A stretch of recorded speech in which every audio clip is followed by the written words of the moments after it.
Uh, He got pretty good screen time in that game, no lie. he did. He did. I look at numbers. Sometimes I make up little stories in my head about what the numbers mean. Well, what's funny is that if you like help with the power, like if you don't like wipe out the NCR, but instead you do redirect power to either the strip or both the strip and free side, then he becomes the head of the energy of the Hoover Dam. Which is fucking great. It's great. He becomes head of energy, huh? Yep. Oh boy. That's perfect. Because it really shows you the incompetence of the government. Yeah. It's literally like the perfect definition of the NCR's control. Yes. Like, this is how far they've fallen since 2. Really is a shame too, but then again, the next time I go over there, it's going to be for the Legion, so you guys can probably guess what I'll be doing. Yeah. Enslaving bitches, putting them in their place. That's what I would do. Yep, pretty much setting the orbital laser to fry the whole area. Oh, Arthur's so proud of you. I am very proud of you. I've actually never done that. I've never seen what exactly happens if you torch the entire area. I got to see it at least once. I won't spoil it for you, but I don't know. It's interesting to watch. It's like a bunch of death rays coming down almost. Although I'm curious if you can actually do that mission without anybody realizing that you're in there. Like walk in there unobserved, like Agent 47, or if that's not possible. I've never managed it, mostly because the security goes ape shit. But oh, you hear what happened at Chaz? Yeah, the more people got shot and killed, didn't they? Teenage boy, underage black boy, 16 and 14. Yeah. Oh, that. I remember. Executed. I remember they're executed. And remember, they're doing this against police brutality, while their police brutality kills underage black children. At least one person a day, it seems. Yep. Hey, it's Jenny Durkin. It's Jenny Durkin's Summer of Love. So well, it was a summer of love for all those women, for all those men who raped all those women in the rape tent. So. Yeah. Honestly, I'm surprised she even let it go this far before actually getting off her ass and doing something. Oh, she'll get reelected. Because that's how stupid Seattle is. Oh, that's it's depressing. You know how since you're a Texan, you know like how messed up Austin is. Oh yeah, Austin's the cancer of our state, and unfortunately, it's the capital too. Yeah, it's Austin times 10. Oh, up great. here. This is the city that has a statue of Lenin. All right, so. Yeah, I'm not surprised. Although I wouldn't be surprised if somebody chipped away at that statue and knocked it down at some point. The Eastern Europeans constantly paint his throw red paint on him and drip him in red paint. Yeah, you do look like that. Disgusting face. Yeah, I look fucking hell. Just call that. There we go. I look better. Yeah, I'm going back to fantastic. I look like fucking shit. That's cool. That's fine. I don't have a camera on my TV. Like I said, I don't trust attaching cameras to this thing if I can help it. That's a good point. That's probably a good idea. And it's also more resources off my computer. So anytime I'm doing streaming, if I'm doing camera work as well, that's just more CPU power I got to deal with. Yeah, definitely. Which reminds me, speaking of streaming, I need to test out DLive at some point tonight. Curious how well it works.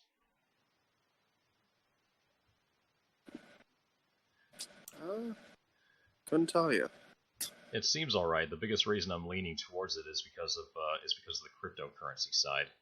Not exactly an immediate benefit, because I only have one thing that uses cryptocurrency, which is Steam It.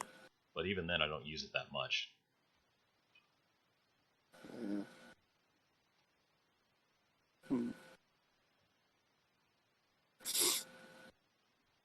Alright, so how much longer do you think we should give everybody? Maybe until about 2? Yeah, maybe. Alright. I know it's 2 o'clock where I am, so that...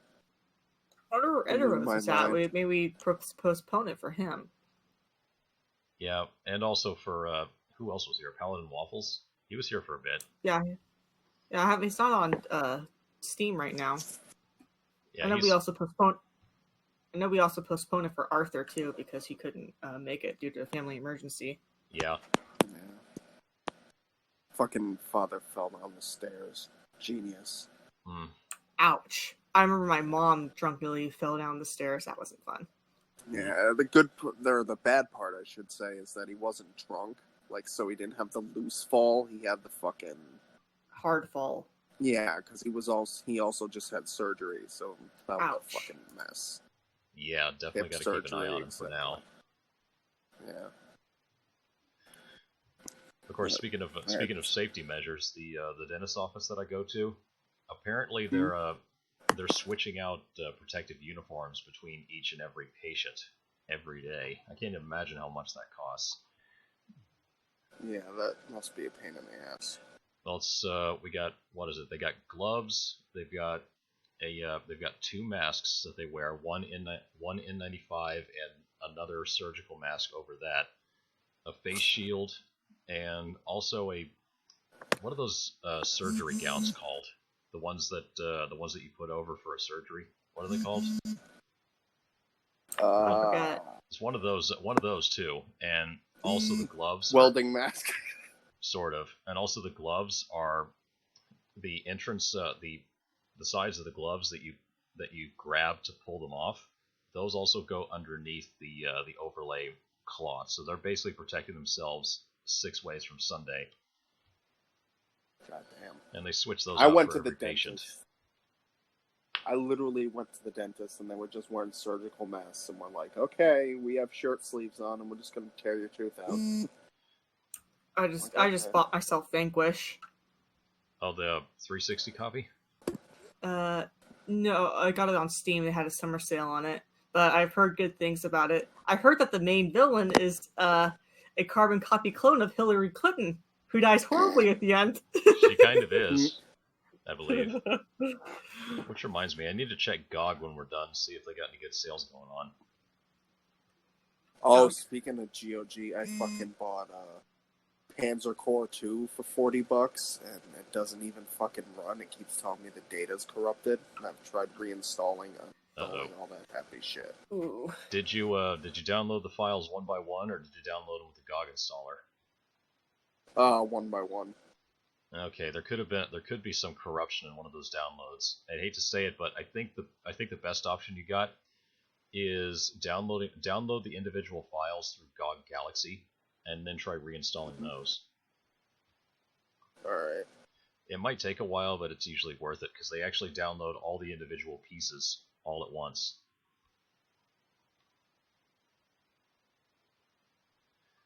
But otherwise... I'll try it. Let's see, today's the 1st. 6 more days to go before I start hearing any more information on that Werewolf the Apocalypse game coming out later this year, I hope. Hopefully it will be good and not full of garbage. Well, here's the thing. Well, here's the thing. When you're talking about Werewolf the Apocalypse, there's a couple concerns I already have. One is, what version of this game is it using? Is it using second edition that came around in the late 90s, or is it using the W20 edition, which is the most recent? The W20 edition, it's like World of Darkness's AD&D, like 2.5, kind of like Dungeons and Dragons had. It's a slight upgrade from the second edition, with a few changes made. But only Vampire the Masquerade that I'm aware of has an honest 5th edition, and Werewolf doesn't. Not yet, anyway, not that I'm aware of. Neither does Mage, or Wraith, or Changeling, any of them. So only Vampire's got the 5th edition, but we know what that's like. I've seen it. It's kind of disgusting. Speaking of which, I've been getting into some arguments with some people on MMA over how there's no longer going to be evil races. And the thing is that I recall, because I'm reading the 3rd edition supplement book of Vile Darkness, and that book makes it very clear that there are races that are born just to do evil deeds and to make the other lives of other races hell. Okay, but that's not PC, and you can't fucking do that. Oh, here's the funny thing. Asshole. Actually, I have you that... privileged white woman. Actually, part Yaqui and Jew. So okay. Actually, I have the book on my shelf. Okay, then everything's all right. I apologize. I need to educate myself. Okay, I keep cutting you off. I'm sorry. That's cool. Let me grab that book real quick, because I know there's something kind of interesting about that book. I just need to look at who made it. If it is who I think it is, then it's a bit of an eye-opener. Just a sec. Yeah, go for it. It's a great supplement book. Yeah, the early versions of Vampire. People on MMA keep telling me that. They're like, it's good. They're like, it's good for role-playing, blah, blah, blah. I'm thinking to myself, well, that's fine if there are races who are from normally evil races be good, but they were supposed to be outliers. Yeah. Like there was only supposed to be few of good people from evil races. That kind of takes away the uniqueness from those characters. It really does. It takes away the uniqueness from characters like Dritz too.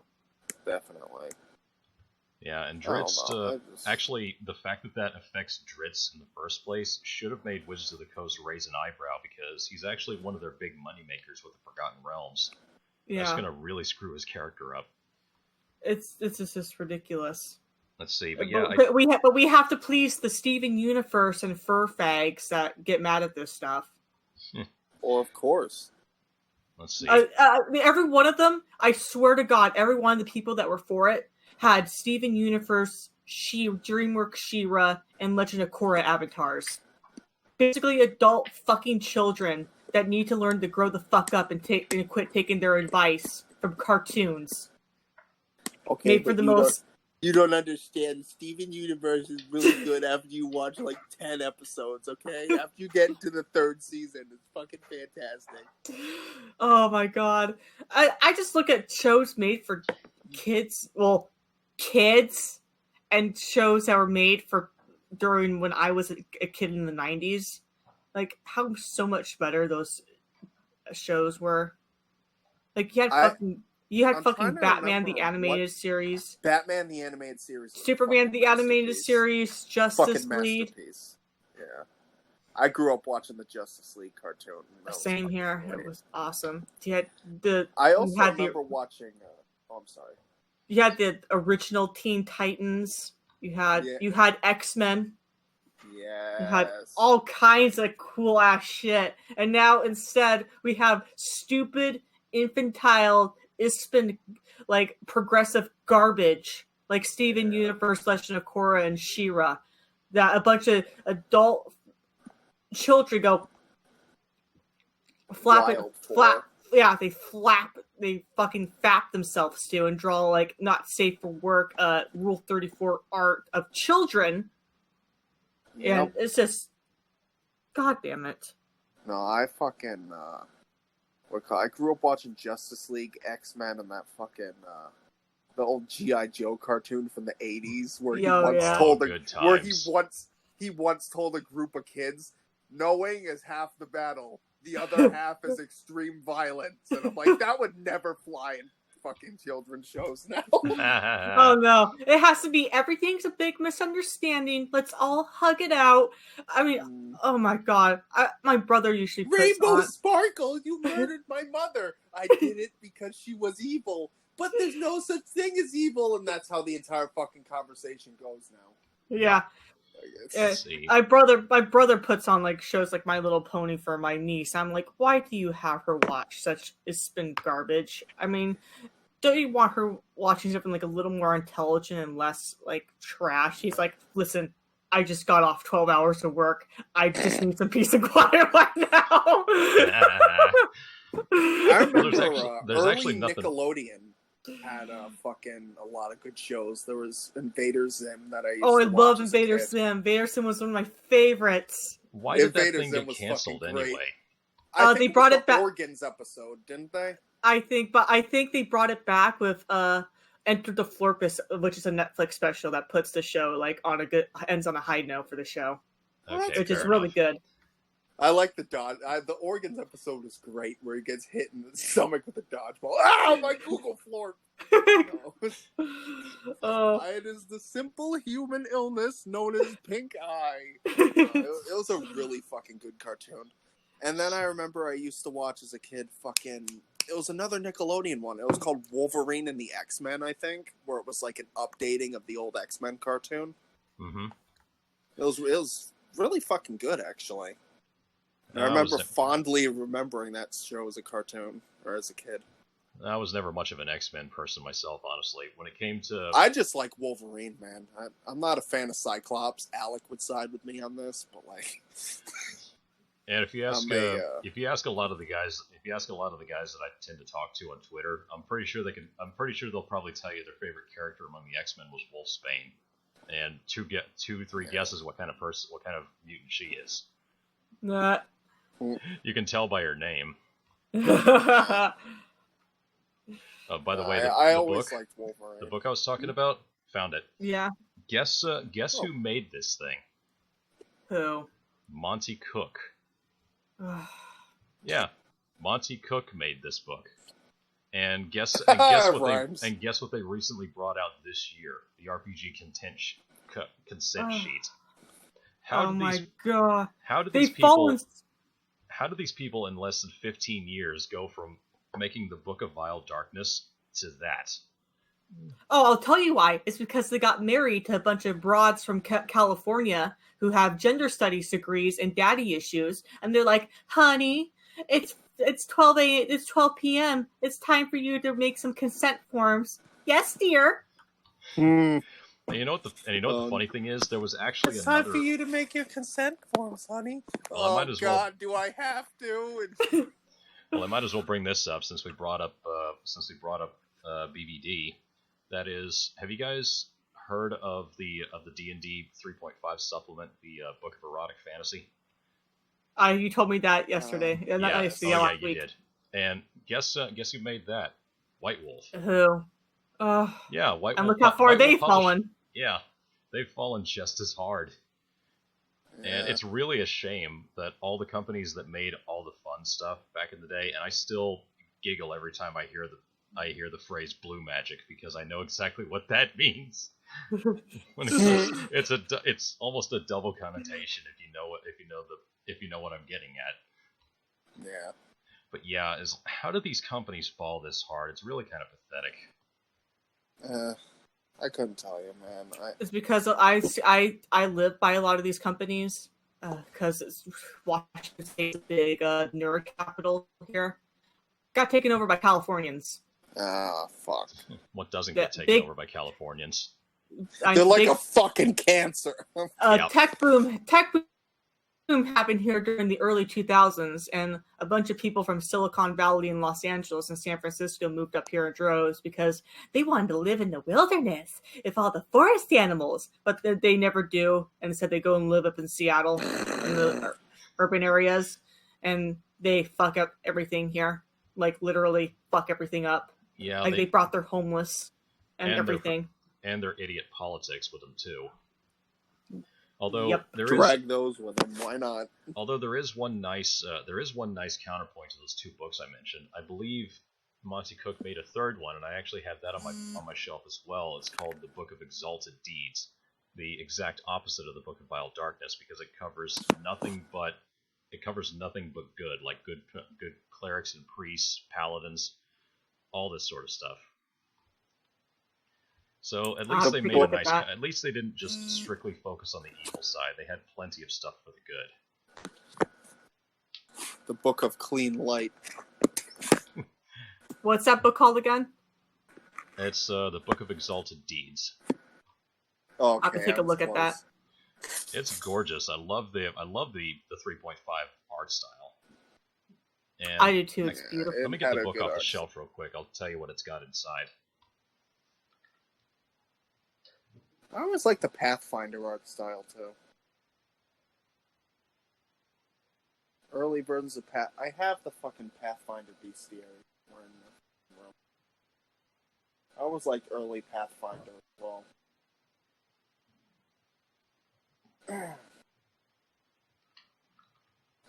Alright. Alrighty, let's see here.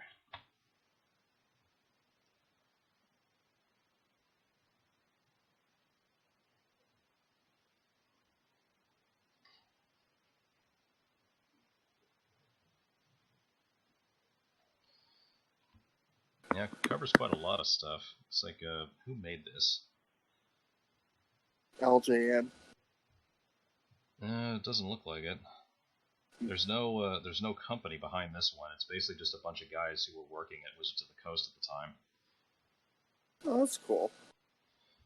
It It's does- always interesting when you see. Oh, did you people see the branch Codex? out to do Did you their see own the shit. Codex? Sorry, did you see the Codex post about Chris Avalon? No, I didn't. What did Oh, they it's say? hilarious. They're disappointed in the fact that he's confirmed not gay.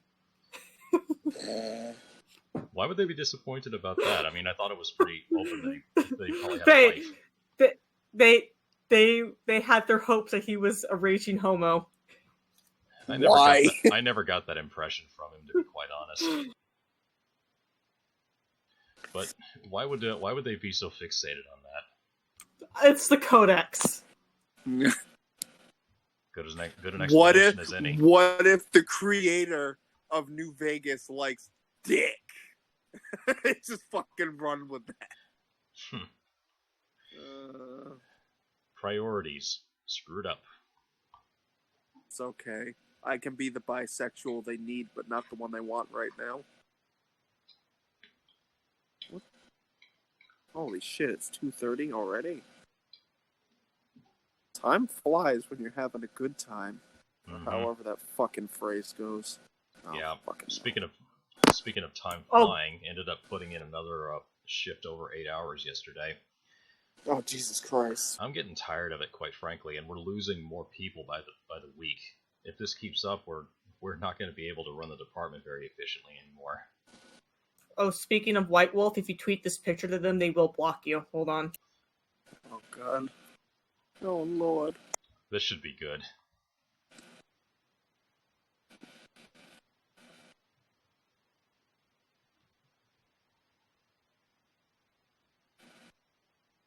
I am waiting with bated breath. You've seen it. Yeah.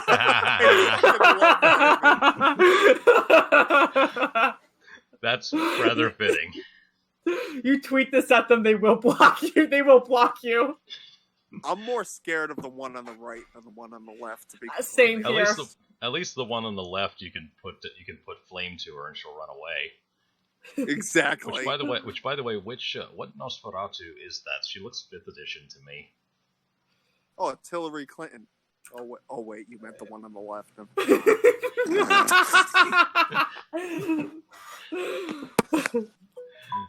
Oh, those freaking teeth. Oh, Disgusting. it's horrific. Really. Oh, 5th edition. I hope I never have to clap eyes on that thing again. Although, again, I don't know what the Werewolf the Apocalypse game is going to cover. But if it's anything like Hitman or Vampire, we might have a bit of a winner. I hope. Vampire was really fucking fun. I love that It is. Game. And the funny thing is, I was really surprised how well they incorporated the choice and consequence system when it comes to killing certain NPCs. Yeah, killing people or eating people and shit like that. Although there is a bit of an oddity there. If you kill any NPC, it doesn't matter who it is, it causes the health of the district to drop, even if they're clearly causing issues within the district. If they're clearly evil, like a serial killer, then even if you kill them, you're not doing good for the community. You're just making things worse, which doesn't make any sense. Okay, so it's Batman morality.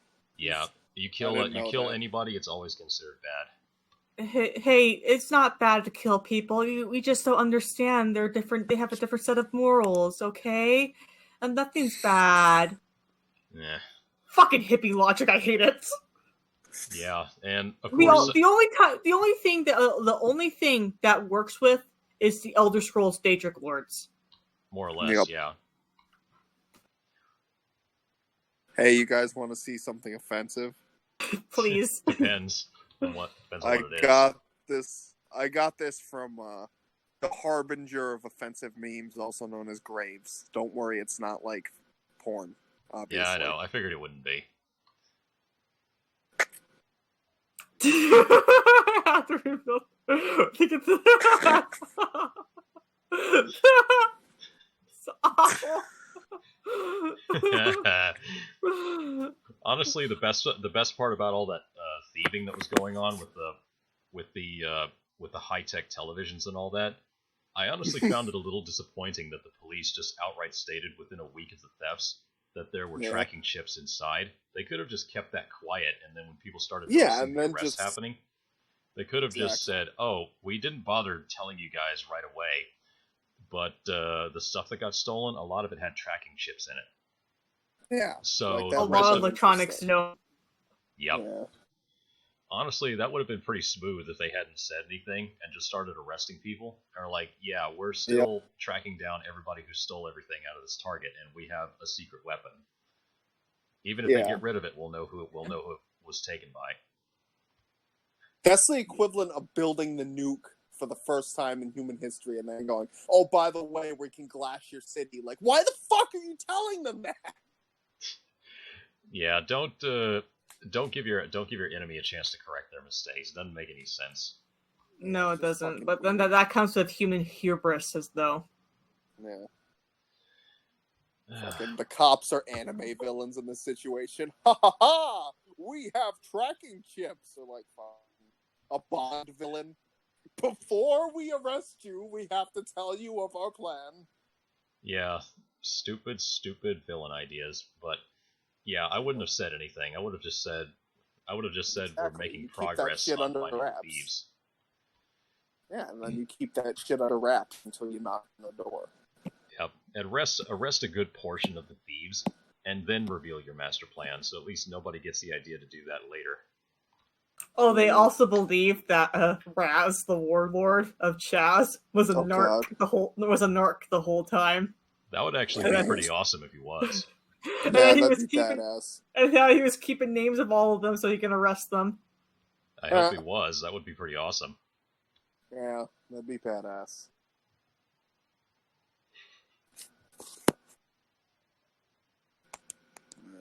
Let's hope that Raz was actually a narc the whole time.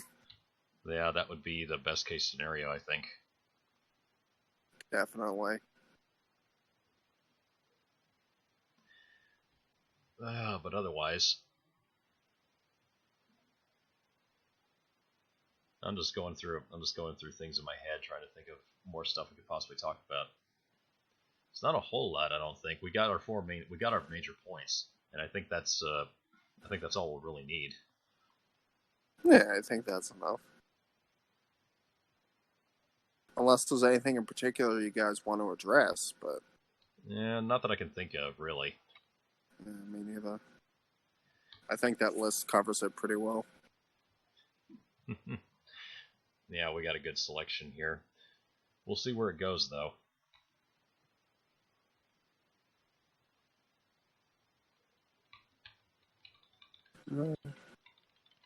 The baby orangutan in that fucking gif looks so unhappy. I know. It's like he wants to get away, but it's like mom's like, nope. Nope.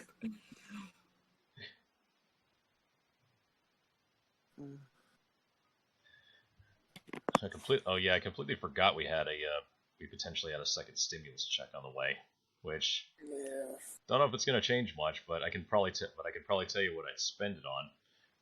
It has a magazine, and you load it with bullets. Gun. That's what my brother's going to spend his on again. Yeah.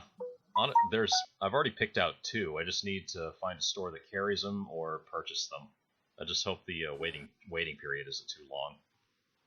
I'm actually interested in buying one of those old Piat Confederate model revolvers, because apparently you can order a black powder revolver over the mail in Connecticut, because it counts as because I'm with my parents right now.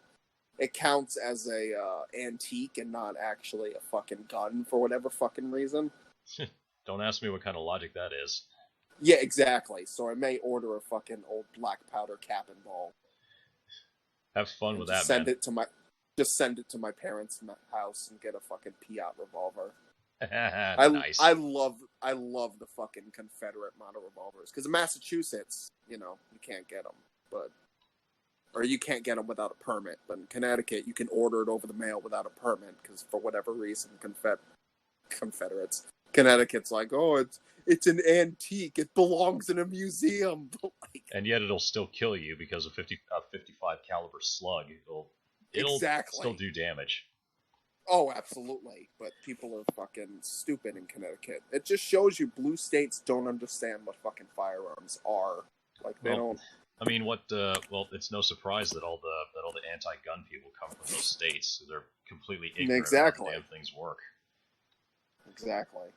The bullets come out of here, and the shell gets ejected from the fucking revolver, and it's like that is not how it works. A revolver doesn't even use shells, numbnuts. That's what a shotgun does.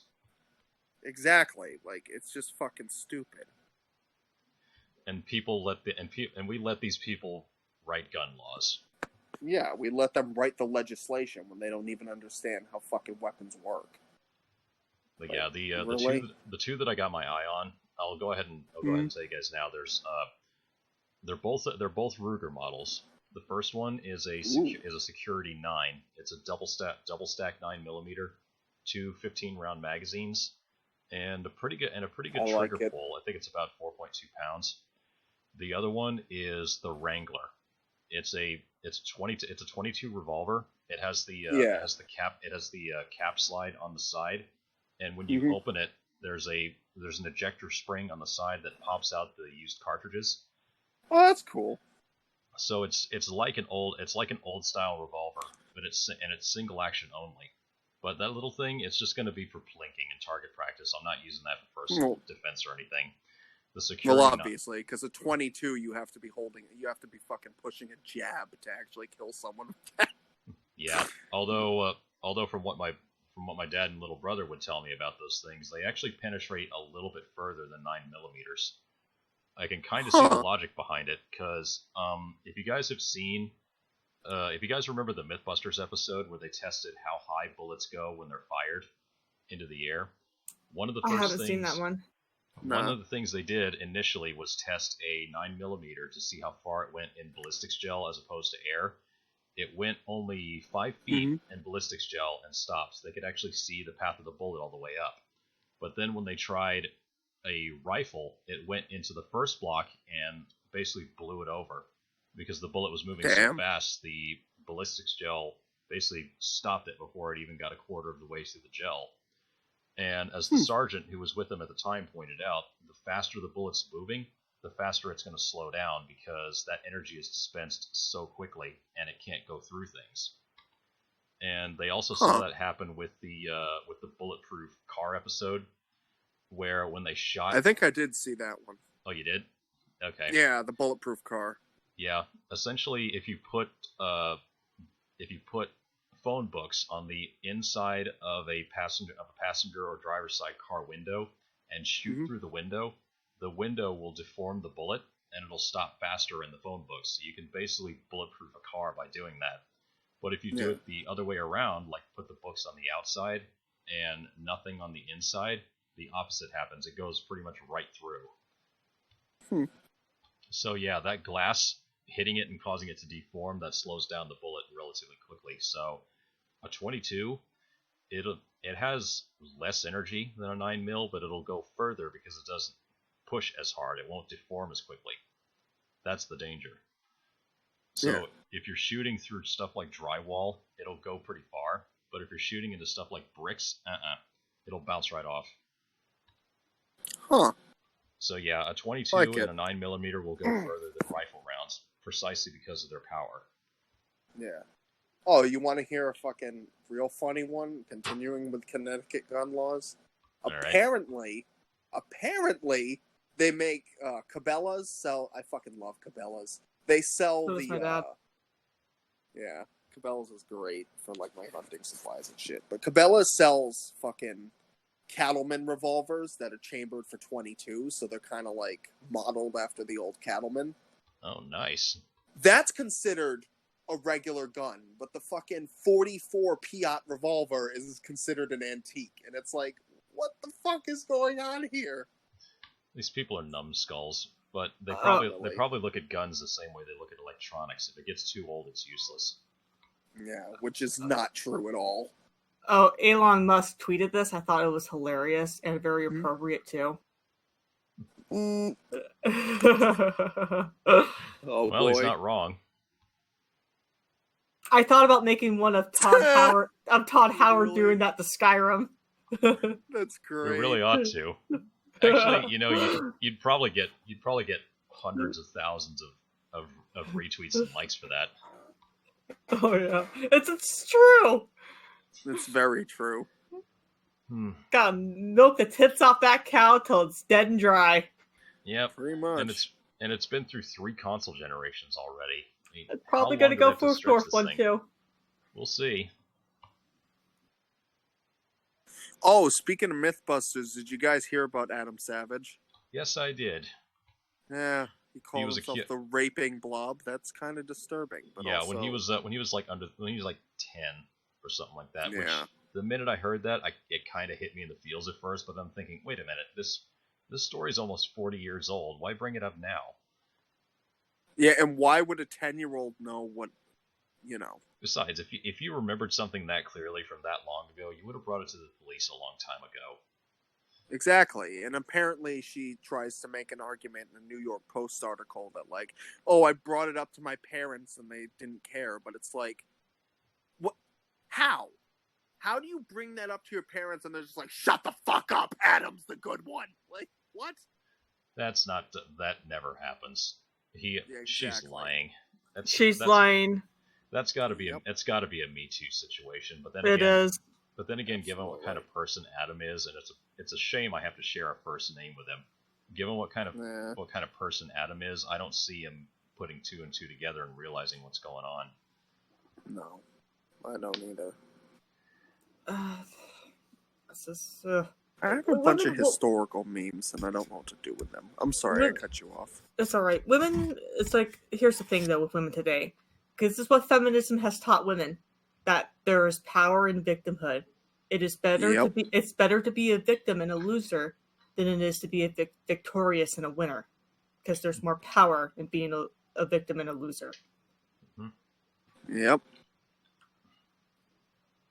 Well, it also That's what happens. That's what happened when I got accused. It was basically just like everybody immediately took her side, and it's like the people who actually knew me were like, "Yeah, he's big on consent. That's not going to happen." And she was just like, "Fucking hello. Sorry, I kind of got busy. Oh, Ranger, I didn't expect to see you live. How you doing? Yeah, she was live. She was live last time too. Yeah, I have a laptop with camera, but I don't really use it. It's not mine.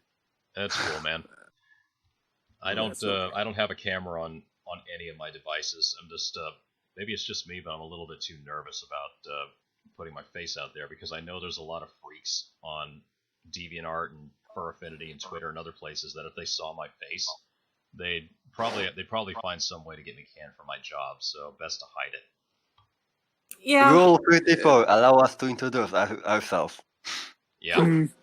Oh, did I miss anything important?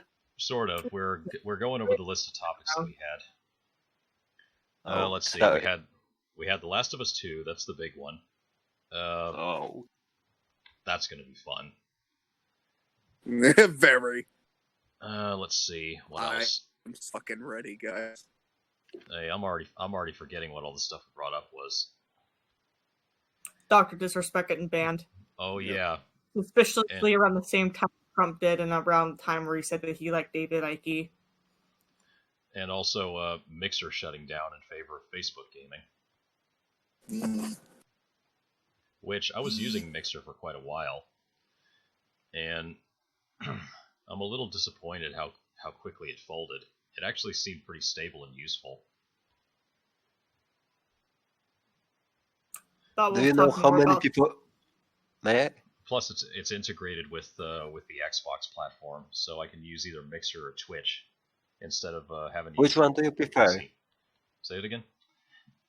Which one do you prefer, Mixer or Twitch? Both to me seem a bit similar. Mixer, precisely because Microsoft actually has they don't have a code of conduct per se, What they do have is a very easy to understand list of things that you do not use Mixer for. Like, they don't allow body painting, and they don't allow anything that's even closely related to potential, like, cam work. If you do any of that stuff on there, they immediately get rid of you, and for good reason. But if you show yourself on camera, they also have a dress code for you to follow. So you do have to dress nice for the work that you do. Which I guess to some people is kind of restrictive, but honestly I find it very useful. It weeds out the thoughts. Yep, exactly. That's the reason. That's the reason why it's there. Oh my god! I can't show my tits on screen. Like, that's so fucking impressive. Be sure to donate money to my premium Snapchat. Jeez. Oh, So, yeah. yeah. So now want to see my feet pics. Yeah. So now I would descend back into meth addiction before I paid for a bitch's premium Snapchat. Oh, I honestly have how no much idea why do you people have drop to money steam for that. to pay for this shit? It's me, dude. It's like, why would you pay money for that kind of stuff in the first place? Porn's free online. Yeah, Exactly. Yeah, just go in. Okay, just go anywhere but else. there's not porn of this girl unless I paid for it. I don't get people sometimes, but then again, people are stupid enough to think that opening a casino in Grand Theft Auto 5 and being able to use money that you purchase with shark cards through that casino does not count as gambling. Yeah. So yeah, if people are dumb enough to believe that, they're dumb enough to buy premium pictures from somebody, with one exception. If you're actually commissioning very specific art from somebody, which I've done multiple times, that's perfectly fine. And again, Yeah, I mean, it's not. I've had to do that 4 times already to get cover art for my novels, and they're expensive. They're expensive as all get out, but at least I own the full copyright, so I can use them however I want. Yeah.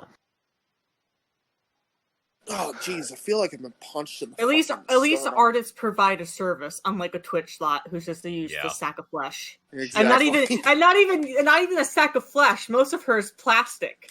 Yeah, Sigmund. Might as well just use a mannequin as a replacement. Might as well, or a Barbie doll. Or a flashlight, like any insane person should. Flashlight. It's like the difference between a Twitch bimbo and a Barbie. One is mostly plastic and brainless, and the other is a... Oh, apparently The Last of Us 2, their sales dropped by 80%, and they almost lost to a DS game. What a I shock! hope so. Well, it's no surprise. I mean, everybody was hyped up to the moon and back for the release, and then now that the whole week has passed and everybody's had the reality set in, it's like, yeah, there really was nothing to this in the first place, so the sales are definitely Just like with Mass Effect 3. Yep.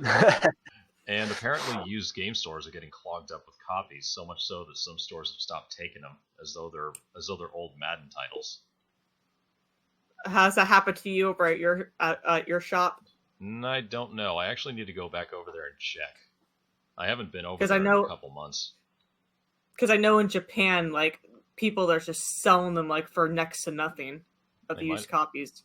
Honestly, I feel sorry for the people who bought into the hype and bought that thing at full price, because it's now they can't really get any of their money back.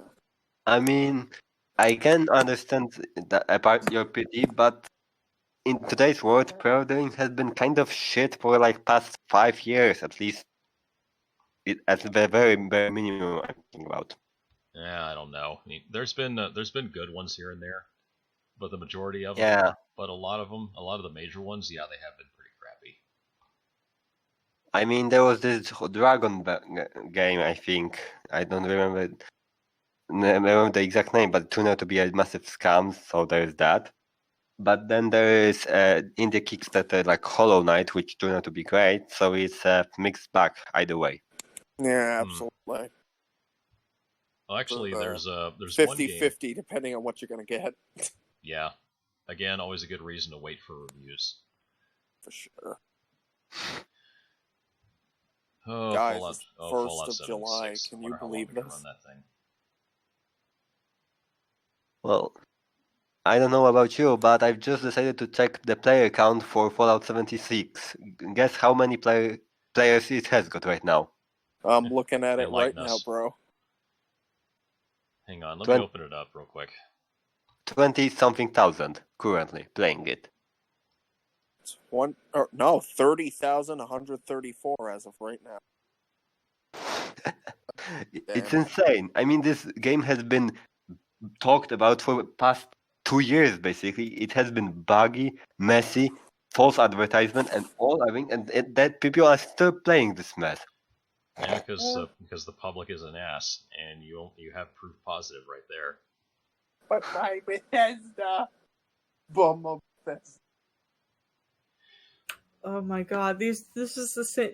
This is going to just show that we're just going to see more and more, less and less quality from a Fallout title from Bethesda. I mean, we haven't had any quality since 3, so it wouldn't be much of a difference anyway. Well, I know, but can it go lower? I mean, remember that diagram that someone posted about Morrowind, Oblivion, Skyrim 4:26? It gets getting lower and lower. I mean, the 4 had such a terrible plot that you couldn't kill a dog, or the quest would block up. Yeah. No, the dog was Dog meat. unkillable. Sorry. Yeah, poor old dog meat. Used to the one character that everybody really wanted to save in Fallout 1. Now you can't even kill him if you want to in Fallout 4. I mean, Kind of weird. But do you know- I would never try and kill a dog, especially not a German Shepherd. They're pretty much my favorite breed. So at least Bethesda. What? How can you not want to kill a dog? I mean, you need to be told that you're a terrible person for killing a dog. God damn it! Just like exactly. Not Like in you The know Last of Us. already. Well, it's because I'm not a schmuck. That's why. Unlike Druckmann and his team.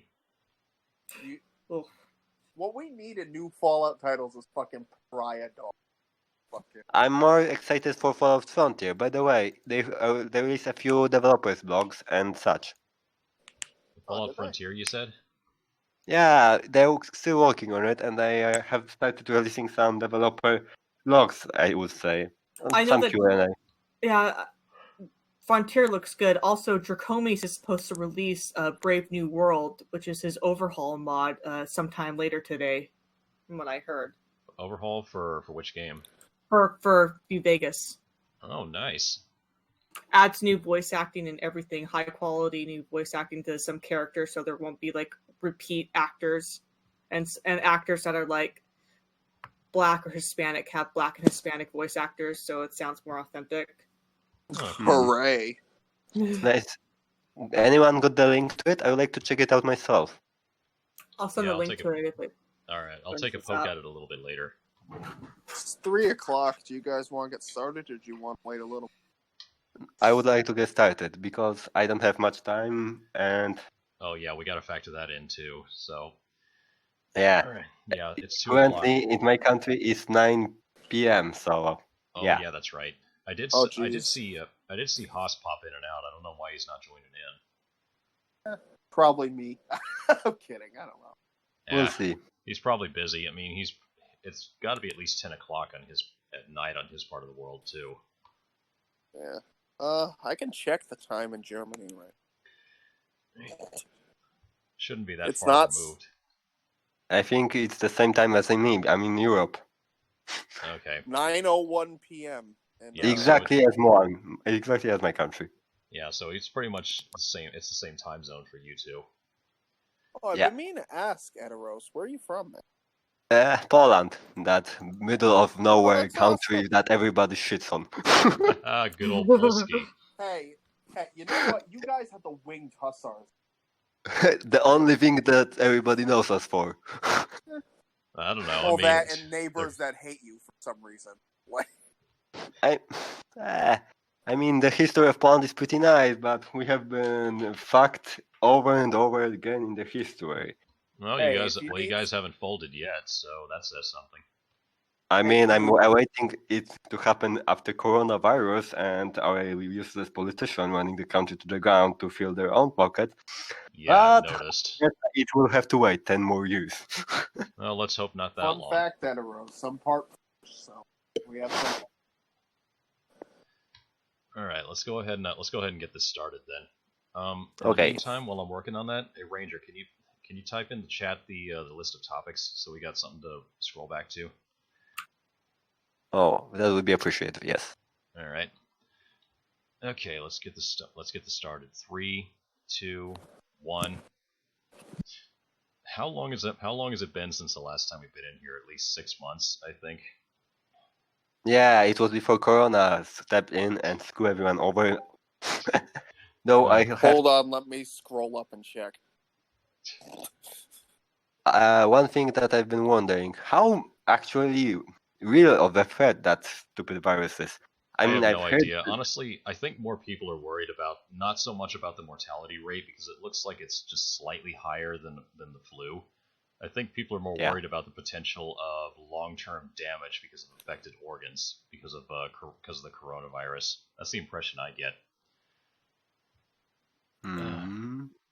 I don't know. I mean, it seems to me that people are being a little paranoid, but then again, I'm no doctor. I'm not a virologist, so I couldn't tell you. December. Jeez, Lou, December. So it's been over 6 months. Yeah. Yes, indeed. Unfortunately.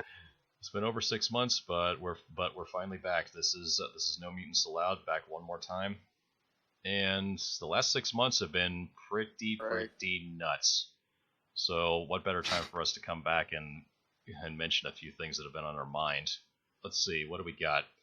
We had recent news of Mixer shutting down, Dr. Disrespect being banned off Twitch, Cyberpunk 2077 got delayed again, although this time they say it's bug testing. I wonder how true that is. And then, of course... I mean, the Witcher... And then, Go ahead. Of course, we have that the PlayStation 4 gem, which just lost 80% sales record from week to week, The Last of Us 2. That's going to be fun. Oh, and of course, as Ranger... I am so Wait, what? goddamn excited for Last of Us 2. I have to know about the D&D thing. What the fuck is going on there? Oh, that's another thing. Wizards of the Coast, a couple days ago, they announced that they're getting rid of the concept of evil characters. So stuff like the Tieflings, they're no longer going to be considered evil. Orcs are no longer going to be considered evil. Mind Flayers. Mind Flayers too. Werewolves probably, because lycanthropes are, if they're wolf aligned, are considered chaotic evil, so they're probably going to have the same thing happen to them.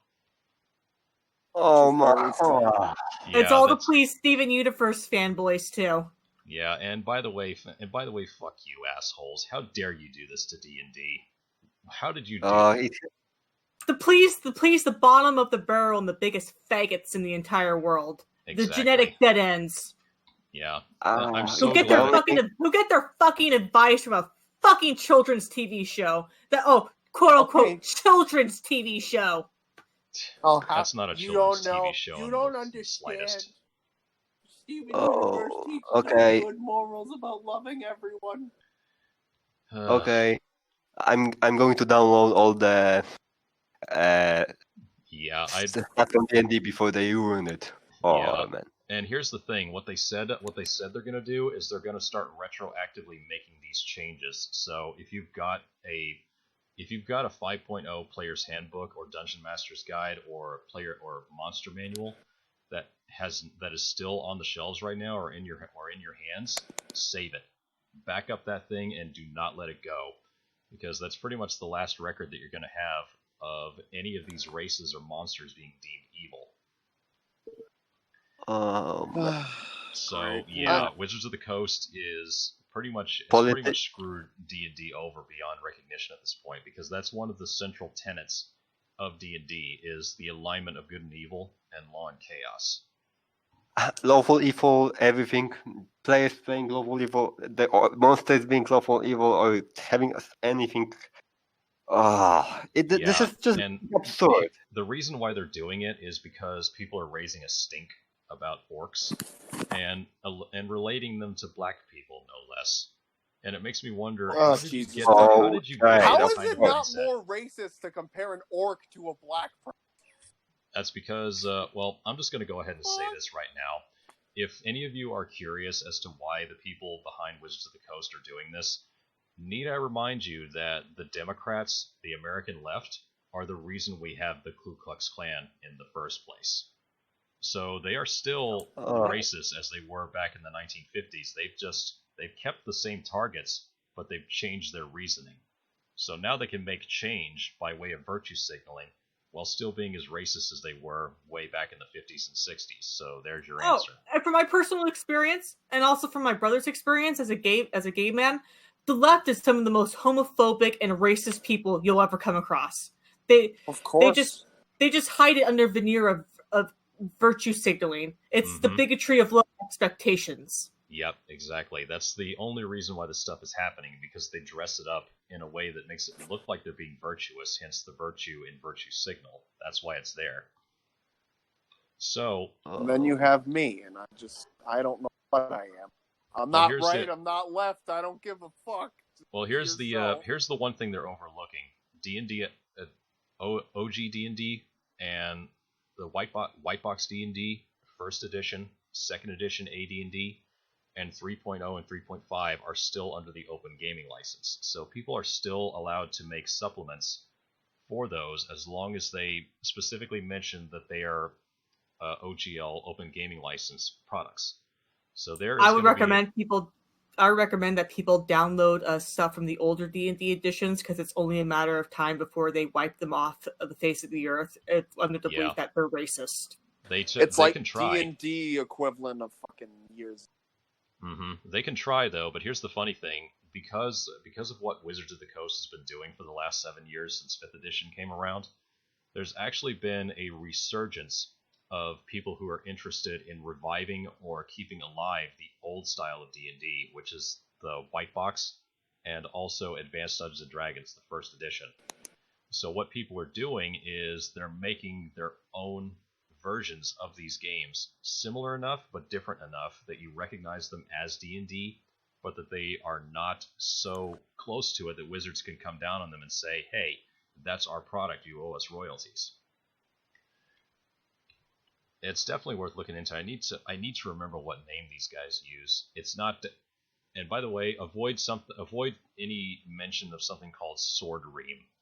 It's basically cancer for D&D if you see it. You'll probably want to use Brain Bleach if you ever do. Oh God. Okay. It's called the OSR, the Old School Renaissance. Look that up. If you want to see what D&D used to be like through the eyes of people who have enjoyed the game for many years and want to put a slight spin on it, that's what you'll want to look for, is the OSR. They've actually started doing that with other games too, like even White Wolf's World of Darkness, which I find pretty awesome. Because the first edition of World of Darkness with vampire, werewolf, mage, changeling, wraith, and all that, it still has a lot of good history behind it, and I still remember the running joke of the original Vampire the Masquerade, where they tried to imply that Rasputin was part of every single clan, no matter how ridiculous it sounded. That actually sounds pretty cool. And of course, Vampire the Masquerade back in the days, we had the Malkavians, which, if you've never seen their splat book, their individual splat book, find a copy of it somewhere and give it a look-see. It's probably one of White Wolf's most cherished books ever made, precisely because the Malkavians are completely friggin' nuts. And everything they write, everything they say, outwardly, they portray the appearance of being completely insane, like nothing makes sense to them, and they're always talking in blather. But the funny thing is, they have such powerful insight that they basically communicate as a hive mind, almost, and can actually see into the future when things are going well. Sadly, we can't have things like the Malkavians anymore because they'll be deemed offensive to a fat Twitter twat who has mental health issues. Well, is self-diagnosed. Yeah, self-diagnosed through Tumblr, no less. Which I've been fucking diagnosed with schizophrenia, and I see nothing wrong with them. I wish people would make their self-diagnosis through at least WebMD. I feel really sad all the time, and sometimes it hurts my chest when I breathe. Cancer!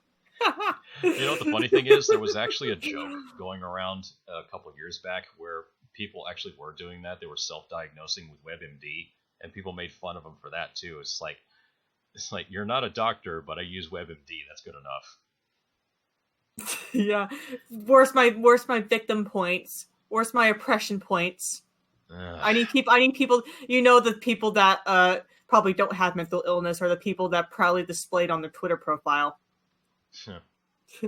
That's like me proudly displaying my board. Like, hey, I can't form meaningful connections. Do you love me yet? Am I special? Yeah, like autism and proud, or bipolar, but borderline personality disorder and proud. I'm like, fucking hell, you people don't have any of this. You're just looking for attention. Yeah. That's all it is. And so is this decision that Wizards of the Coast is making, because they tried doing this once before with D&D 4th edition. You guys remember how that went? Fourth edition was trash. The alignment system was awful. The powers are. Well, here's what they did with the alignment system. For those of you who are unaware, what D&D 4th edition did is they got rid of the grid system, and they changed it basically to just 5 spots: lawful good, good, unaligned, evil, chaotic evil. That's it. There's no chaotic good, there's no lawful or chaotic neutral, and there's no lawful evil. You just had a straight like morality line. It's like a bipolar morality that you'll see in stuff like Infamous, and that was it. Oh, it was awesome. Fuck your chaotic neutral. You can't be out for you. Which, by the way, I still chaotic neutral is what everyone likes to be. That's anarchist. That's what that is. Pretty much, everyone likes playing as the anarchist. And I've done alignment tests, and I'm apparently chaotic evil. I don't know what you guys should do with that information, but I should. I'm true neutral. Chaotic evil, how fun! I always go somewhere within the good axis, honestly, because I tend to play paladins. Same here. I like to play a ranger, so I usually play like a neutral good ranger. I like to play chaotic good rangers, but at the same time, like when I'm designing characters after myself, I'm mainly just a maniac who runs at people with a big stick. My favorite class is Druid, but I tend to play them as neutral or good, not as evil. Well, if you guys are playing an evil character, I'll go ahead and give you a bit of advice for playing somebody who is evil. And granted, this is probably the only one I know, mostly because someone pointed it out to me. Someone I know who's a big fan of D&D. Try the powdered glass trick if you really want to be a complete monster. Oh, you know what that means, right? Yes. Yeah, don't ever do that on another human character unless you want to have your alignment dropped by one whole section in one attack. Oh god damn it, Lenny! Lenny, aww. Shamey isn't very named. Excited. Yeah, that's right. Microtransactions, Star Wars. Again? Did they not learn their lesson the first time? It's EA, so fuck no. And they haven't. No less. How did they haven't confirmed that. They haven't confirmed that there will be microtransactions, but I'm going to pull out I'm going to guess and hazard a guess that they're going to release those 2 games, no microtransactions, and then 2 months later sneak them in, just like they did with the Crash Racing. Oh, okay, Jesus Christ. Basically, it skates around the bad reviews, doesn't it? Listening. Yep. That's the only reason they're doing it now, is because it skates around. Everybody is basically on a hair trigger, watching for them to do this kind of stuff. And the minute they do, the reviews become more negative. So if they bring them in later, it avoids that. And by the time it's in, the reviews have already been set. But the funny thing about bringing in microtransactions later in games like this is once 1 or 2 months pass, people's attention has pretty much moved on. So if you really want microtransactions that bad that you're willing to risk a base that's probably not going to care that much after 1 or 2 months for the game itself, not just the microtransactions, then the problem is definitely you, not us. Absolutely. Oh, but it's always the fans' fault, don't you know? Like, how dare they not appreciate these masterpieces that we make? I never understood the game creator, the modern game maker mentality. Kind of like, Well, the modern. If you want to know, what they wish for. if you want to know the modern mentality of most creators today, look at George R.R. Martin. Lazy bastard. Why can't he finish making that book of his? Because he's a fat, lazy bastard. That's why. How can rush perfection? Wiener, well, here's wiener. here's the really funny part. I've already got I've got 2 books out in the same amount of time that it took him to announce that he was starting that book, and now. If someone like me could put out 2 products like that in 2 years, then he could finish his stuff no problem. I was able to learn modding and make 2 mods, working on a 3rd, in less time than he took to make his book. I've been able to read half of the Warhammer Black Library. Taken him The Warhammer Library, you said? Yeah, the Warhammer Black Library. 40K. Good gravy. Have you seen how thick those books are? Yeah, the omnibus is fucking... It's bigger than the Bible! You could use those things as bludgeoning tools, they're that thick. Exactly. The hardcover editions. Yeah, smack somebody in the back of the head with it, that'll knock them out. Whoa! Let's see. Starfield... Oh, you mean Warcraft 3 refucked? Warcraft 3 refunded? Yeah. I like refucked better. I'm just browsing through young videos and searching for any interesting topics. Okay. Good grief. It's like, Blizzard's been falling hard lately, but then again, I mean, what did people expect from them? They're supporting they're doing business through China. What else would you expect from them? Oh, I know. I haven't fucking expected anything good out of Blizzard since the last fucking Diablo. And Diablo 3 was pretty shit, let's face it. Oh, just wait until Diablo 4 comes out. With today's modern politics? Oh my god. Yeah. Remember this? Yeah, I remember that. The Fallout 76 exploit that lets you steal somebody else's inventory. That was just great. pathetic. Yeah. But the thing about Blizzard though, and I think I know why they made one of the decisions they did. Did you notice they emphasized the druid in one of the first videos for Diablo 4? The one who can shapeshift. I'm pretty sure they did that. I'm pretty sure they did that just to get the attention of furries. Oh. And also probably transgenders too, because you can shapeshift your gender.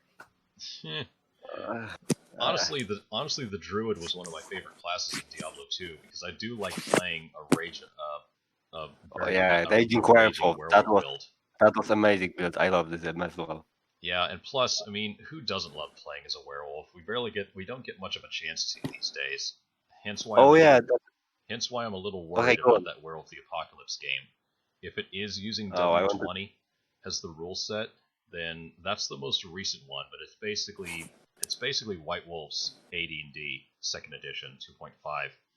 So if it uses the W20 rule system, it may not be too bad, but there's been a 20-year gap between the 1st edition and W20. So who knows what's changed in that time period.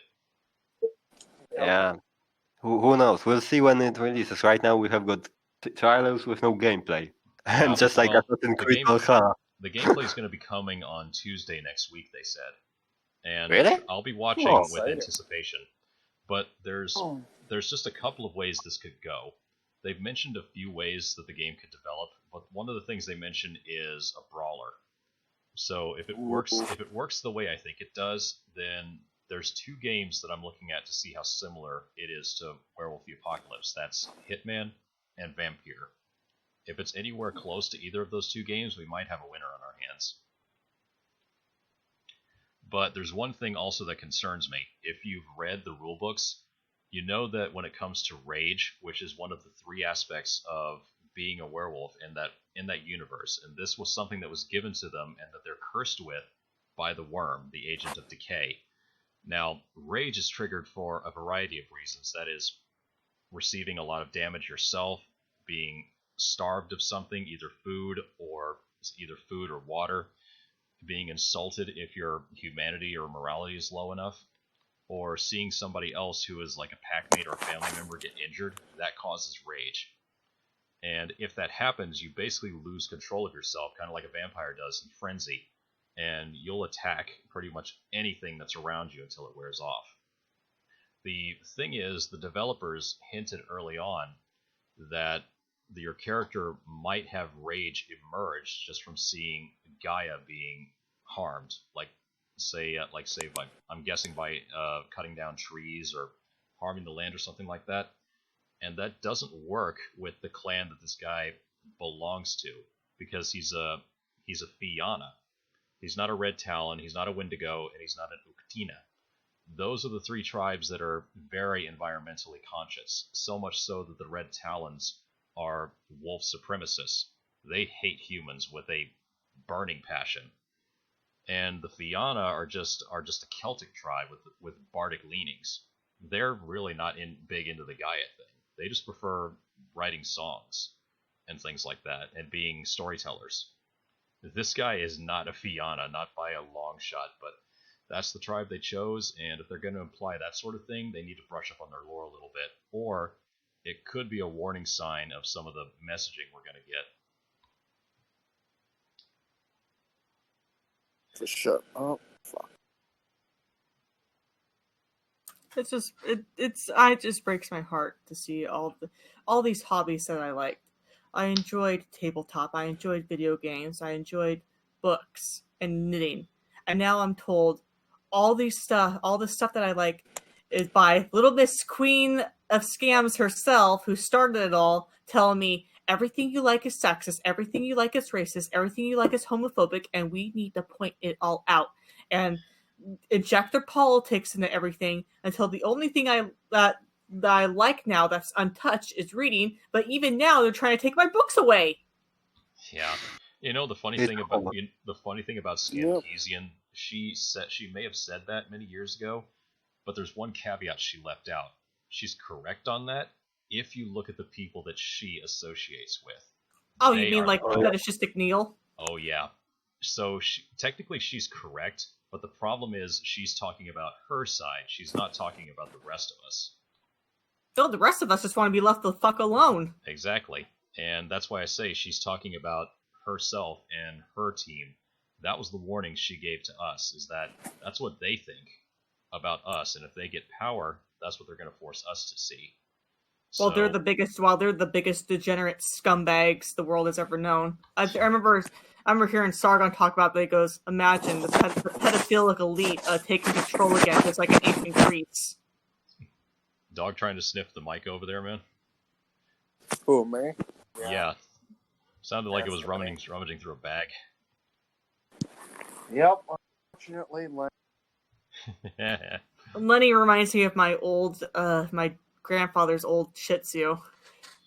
Just a yappy he's little Havanese, thing. So he's actually...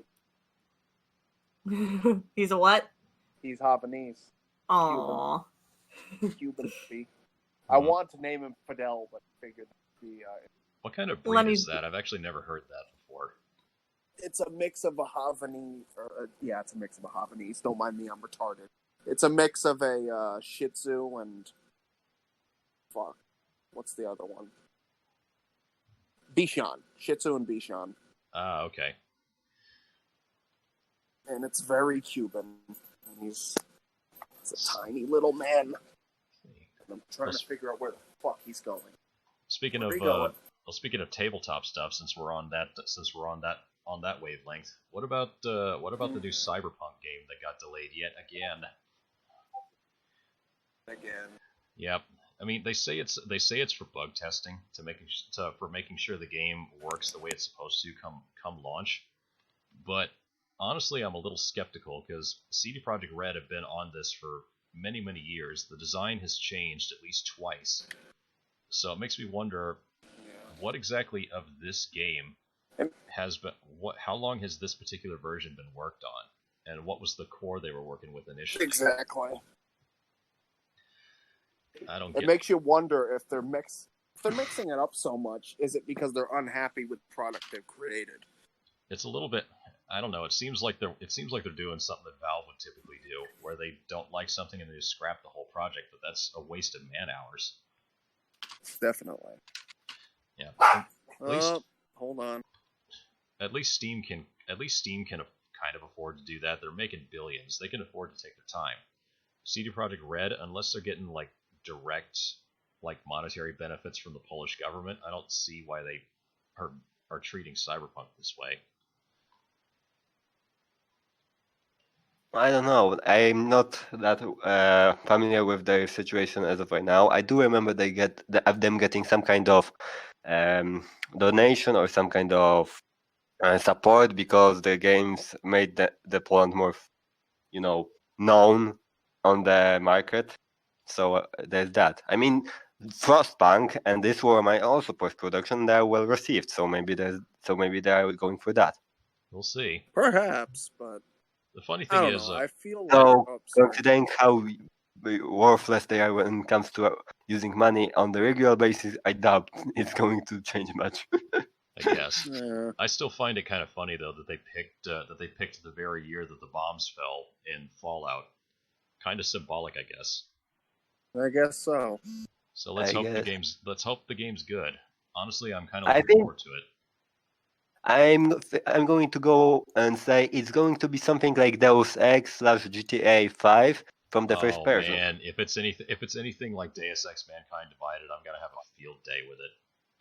I mean, I know from what I heard from a friend. I'm not sure how accurate it is, and I have to check it myself. But they've scaled down the size of the city and some such, and I don't know how well this game will turn out. But I don't think it will be some kind of godly creation, some opus magnus, but it will be a good competition for GTA 5 regardless. It won't be something groundbreaking, but it will be a damn good RPG, first-person RPG, I guess. Well, let's hope Let's so. hope. Because with Cyberpunk and this, I actually got my hands on a PDF copy, I believe, of one of the rule books after listening to Spoonie talk about it many years ago. And one of the things he talks about that's really a big favorite thing of his in Cyberpunk is shopping. Going around looking at all the cool stuff you can buy, like all the cybernetic enhancements, all the things that you can like graft onto your character. And the minute he gets to the chainsaw arm, he just gets this big grin on his face, like, you could graft a chainsaw onto your arm. If you're that nuts, you can do that. So yeah, with Cyberpunk and shopping around for cybernetics and stuff to put on your body, that's pretty cool. It's a little bit similar in Deus Ex with the nano augmentations the further along you go. But the thing with Deus Ex is, and also with Cyberpunk, is you also have the concept of cyberpsychosis, where if you take on too many augmentations, you turn yourself into more of a machine than a man, and your morality basically drops to zero, and you pretty much stop caring about who you hurt. So that's the counterbalance. Not a bad system, I gotta say, but I'm curious how they're going to bring it across in Cyberpunk 2077, if it's even possible to do it at all. We'll see. They've not done a good job with Witcher, even though some of the areas could be a bit, better, like Skellige with too many pointless loot crates. But at the same time, the quests, like side quests mostly, they were good. The main storyline was a bit of a drag, and I honestly didn't like it that much. So here's hoping they do something quite as good. For They're me, a little bit. They're a bit like Bethesda in that regard. The side quests tend to be better than the main story, but it makes me wonder if you know that sort of part of your if you know that part of your studio is a weak point, why wouldn't you bring in some extra help to try and strengthen that a little bit? Well, I suppose the fear is that perhaps the cost isn't worth it. If, like you said, they are doing a thing where they've scrapped more versions. Yeah, costs But get it would make really sense. prohibitive over time. But again, it's the same thing with Bethesda and many other companies. Like if you know you've got a weak point in your stories, and you at least have some kind of a story focus with the game, like get some help. Seriously, get some extra people in there to help you write a better main story. Because if the main story is dreck, then what reason do people have to be invested in it? Yeah, definitely. Exactly. Bethesda stories have pretty much been like dreck. Like, ugh. Yep. It's just like uncreative and uninspiring. And I need seems- to find my son. I need to find my dad. Like, what the fuck? Try something different. Something They different, said they were please. gonna keep the fucking I dweller. I wrote about that with I wrote on MMA about my problems with Skyrim, and one of the biggest things was the story and about how uninspiring the story was. And yeah, at first you think it's going to be really grand, and it wasn't. No, it was mostly just go from here, talk to this person, go over here, talk to this person, go to here, talk to this person. Congratulations, you completed the quest. Yep. Yeah, But, they're not- okay, go ahead. Since Ediros, you wanted to talk about Bethesda for a moment, so I'll give you the floor. Go ahead. Just a quick moment. We can shit on Bethesda, their writing, their consistency, and just rule of cool being everywhere. There's no denying that. However, can we just appreciate, or at least point out that they, despite the passage of time, have stayed away from the politics? I mean, Fallout 76, Fallout 4, Skyrim, they're all big, empty sandboxes. That's when you become a powerhouse and a hero and save the world and yada yada yada, yeah? But you don't see any political correctness, you don't see forced black people, you don't see transgender... Oh, you will soon. You will. Yeah. Unquestionably. Perhaps soon, but right now they haven't done it, which is kind of appreciated, though I doubt it will last long. Yeah, it's not going to last long. Especially, here's a fun little reminder for those of you, since we're coming off of June, and I'm pretty sure people know what month that is. Did you happen? Did you happen to notice that the Bethesda Twitter accounts that were based in Russia and the Middle East did not have the rainbow flag on them all month? Which is hilarious to me. So that should tell you something right there. Russia doesn't give a fuck. As a matter of fact, Russia is a little bit hostile to that sort of thing. Same with the Middle East. That's a good thing, honestly. Yeah, honestly, I don't get why companies bother doing that in the first place, but we know the reason why. It's all because of that money. It's all because all because of getting more money for the coffers. That's the only reason they do it. I remember how Blizzard went on the stage with their pride pin just because so they could score some points on trans gay people. Yeah, it was just pathetic. Yep. But we just have to keep an eye on these companies these days. Just watch for any sort of stupid thing they do. And you damn well know that the next Elder Scrolls game is going to take place in Hammerfell after relatively close. Or relatively close, but you damn well know it is. After everything that's happened, they're going to damn well have it take place in Hammerfell now. And the fucking game journalists are going to be like, oh my god, most diverse game ever made, 10 out of 10 just for that. Oh, 10 I out know. of 10, there's black people everywhere, 10 out of 10. You know what I'm actually kind of I can only imagine the Mandingo party memes that are going to pop up.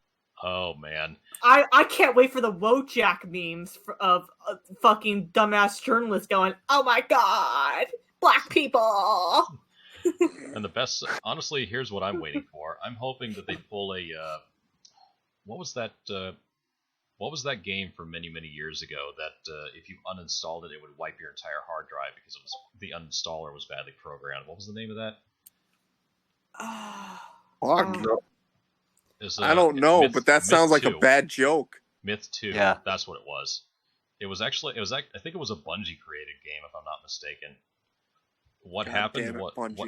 And here's a little history lesson. What happened with this game is when you install it on your hard drive, and when you uninstall it by using the uninstaller that comes with it, it erases not just the main folder, but the parent folder as well. So any folder that's above that or attached to it, it's gone when you uninstall Myth 2. And it wipes your entire hard drive if you happen to have it if you don't have it at least one folder deep. And because of that, people had their whole hard drives erased when that game came out. And the game, I guess, was kind of shelved after that because it was such a massive embarrassment. If we see that again with the Bethesda game going forward, I'm gonna be kind of shocked if people actually still buy the company games at that point. It's basically erasing your data just for erasing a game. Yeah. But yeah, at least Bethesda's only got their head partially in the clouds for now. And For we now. For now. And the next But you have to. and the next story expansion for Fallout 76, the Brotherhood of Steel, yet again. Oh, they're fucking hard on for the Brotherhood of Steel. Stop, please. Everybody loves the Brotherhood. I And hate by them everybody, now. I mean Bethesda. I'm getting tired And they're of fanboys.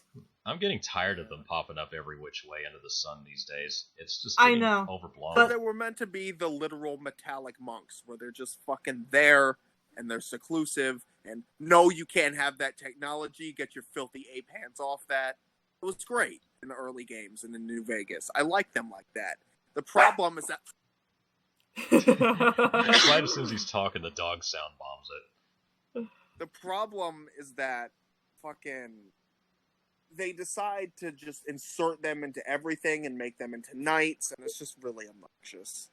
Yeah, using the same terminology really doesn't make any sense, because that's not what the Brotherhood of Steel really was. And even the word Brotherhood isn't really associated with knightly orders and things like that. No, it was them under one banner trying to preserve technology until it was the right time for humanity to use it, which probably be never. But Yeah, given what the Brotherhood of Steel was like, that's probably what their end goal was just hoard technology, because mankind abused it to the point of wiping themselves out. So why give them that technology again? That's literally what it was supposed to be. In It's just supposed to keep technology out of the hands of the average wasteland. And this is how... Sorry, go ahead. Okay, this is how Veronica quest went. When we see the Brotherhood go from prominent faction to a bunch of opportunistic raiders who live by the passcode that makes no sense in the conditions that they find themselves ill. Mm-hmm. And let's not give spoilers for the end of that quest, just in case somebody listening to this hasn't seen the end of it yet. Yeah, I'm not going to, but the game is 10 years old at this point, so it's kind of hard. It was wrenching to see the end of that mission. That was horrible. It was disheartening. It was disheartening. Mm. And it shows that's what the Brotherhood has become 204 years in the future. So imagine what else they've probably done. But not in Bethesda case. They are shining nice. Oh no! In Bethesda's case, they're very special. And to the point where heroes of the wasteland. To the point where, and I'm not even going to bother with this one. It just needs to be said. To the point where you can actually convince the Elder, who has just discovered that a synth has been within their ranks for months in Paladin Dance, you can convince him to spare him, even though they would gladly kill him. Which is really fucking weird. They would, they would, and they were ready to gladly kill him. That's the fucking weirdest part of the whole quest, where they're just like, "Oh, you need to eliminate him. He's been lying to us. He's an abomination." And then you go and fucking talk to him, and you're like, "Listen, Dance is a good person." Okay. And it's like, what the fuck? Oh, and Elder Maxson, no less, making that decision if you convince him. That's just pathetic. Yeah. Oh, can I talk about one of these moments? Go ahead. Do you know companions in Bethesda 4? And there's the thing. I've tried to kill them the first time, multiple times, and I couldn't. I just didn't know what the hell would they need to do. Only after looking up at the wiki, I found out that I had to make them hate me, as in do everything I could to make them despise me. Then they would live forever, and then I could kill them. How stupid is that? Yeah, it's just dumb. That's just mental. Like, I fucking hate when games do that, when they're like, you can only kill this person if you do very specific things, otherwise they have arbitrary plot armor. Yeah. Oh, poor old dog meat. He's exempt from that. But of course, who would want to kill him in the first place? He's awesome. Exactly. The thing I don't understand is situations of like characters like Piper. Like, why the fuck is she essential? Why does she need to be essential? Why is she a companion in the first place? That's what I'd like to know. Because plucky newspaper lady is good for sales. 210 years. 210 years after the bombs dropped. Oh my god, Blue Raiders! But you know what's the worst part? She leaves her little sister alone after almost being kicked out of the cities to sell newspaper. I don't understand why she's leaving her fucking, like, 12-year-old sister alone. Like, yeah, I'm gonna go adventuring with you. Also, fend for yourself, you little shit. Like, what? I know. Yeah. It's at least the companions in New Vegas, they had something like some kind of combat experience or some kind of experience where they can help you. Or at least That the or reason they to had follow nothing you. to live for, like Raoul, where they were just kind of like, well, I have nothing better to do. Yeah. Raul was great, and him. Yeah, but most him of the being companions are. Him being Okay. voiced by Danny Trejo just made it even better. He's That got was the most fucking awesome. incredible. He's got the most awesome like lucha, almost like lucha libre voice, and it's perfect really no matter does. what voice Great. acting role he does. And plus, he's got the he looks Fucking Machete. Come on. Yeah, he's Machete too. I was about to say that. I mean, how could you Yeah. not love that guy? Okay, let me. I'm going to find something very important. Go ahead. Okay, but yeah, we can say it like over and over again until we're blue in the face, but Bethesda never understood Fallout. Like, without a doubt, they never understood it. The only reason they got the IP was for clout and merchandising. That's it. No, And so brand they recognition. Yeah. brand well, recognition as well. if they wanted to make it more authentic, what they should have done is they should have hired out the Troika team once they dissolved, hired them out into the studio, and just let them be the lead creators. That would have made people much more receptive to what Fallout has become than what we get now, which is basically Certainly. which is basically nobody else really gets a shot at it besides them. Don't you underestimate Todd Howard and his family fan fiction, all right? Yeah. No, trust me, I don't. Oh, speaking of, quick question. I ever send you guys that fucking Vault jumpsuit jacket that Bethesda was selling for a while? Oh, yeah, I remember that. Yeah. That gaudy blue fucking jumpsuit for Looked like a trash bag, that's what it looked like. Yeah. Well, but it was here's the fucking thing about terrible. Bethesda is that they want to make a fucking lifestyle brand out of Fallout. Yeah, that's It's like the end it's goal. like how really Disney's fucking- doing. It's like how Disney's doing with Marvel and Star Wars. Which is really fucking weird because, like, Why would at you the want to, ori- why would you want in to the make a original- lifestyle brand out of something that's associated with destruction of life? nuclear on the planet? death. It's the Exactly. same. It's the same with Game of Thrones. Like, this is a world full of perverts, degenerates, corruption. There's things like prostitution, drug addiction, rape, but there's an murder, Iron Throne genocide, for my house. murder, genocide, slavery are commonplace.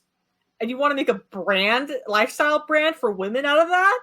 I don't think so. I don't understand fucking, what do you call it? This is the reason you don't see, like, Warhammer turning into a lifestyle brand. Oh, they because, like, want to.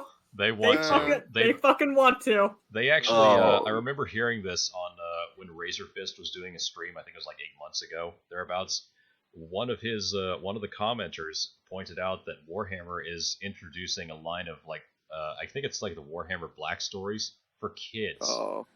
What? Yeah, dead serious. How the fuck? Don't Everything ask has me to how. be- Don't ask me why. Don't ask questions. Just consume product and get excited And for next product. But Oh, And then the witch I know a hunter perfect jammed song his for this. sword up the witch's ass. Like, don't for ask. children. Don't ask me what their mindset is with this. It's just stupid. It's money. Purely Yeah. money. And here's the funny part. Like these days we kind of really don't need like Warhammer anymore because now we got 3D printers. People can make their own miniatures and play their own games with their own rule sets. It's just a little more expensive than buying the models and the paints and all that because you actually have to buy the printer, get the stuff you need to make the models with, and then still paint them when you're done. So Yep. it takes more time. Also, you gotta find the models, produce the models. That takes time, but it's still possible to do it without Games Workshop these days. So that's a plus. Oh I my play God. Orc. If anyone's wondering. I completely forgot what stuff is in Warhammer, aside maybe from Bretonia, and the only reason I picked them is because of the name. Oh, Yeah. slightly off topic, but one of the funny thing about Wizards of the Coast. Apparently, someone from China decided that he was going to read the Magic the Gathering books, and apparently, Wizards of the Coast censored a trans and bisexual character in the novels for the Chinese audience. No surprise there. Fuckers. We care about diversity. We care about LGBTQ representation. Oh, was that China? You don't want it? Don't worry, we'll censor the LGBTQ from our books. It's like how Star Wars: The Rise of Skywalker had the first gay kiss in fucking Singapore. Yes, like, I'm pretty sure it doesn't. And it's barely 2 seconds long, so it's easily cut out if they have to bring it somewhere else. Yeah. But again, I'm pretty sure they did that on purpose, like make it as short as possible. Yeah, that's the way these people are. But speaking as a creative myself, frankly, speaking as a creative myself, I just don't bother putting this kind of stuff in my stories in the first place because there's really no need for them. So why would I waste my time putting them in the first place if I'm never going to? Because it sells in the West. It's special.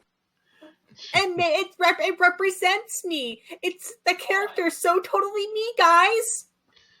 Well, then... her only personality is that she's gay. That makes her special and just like me.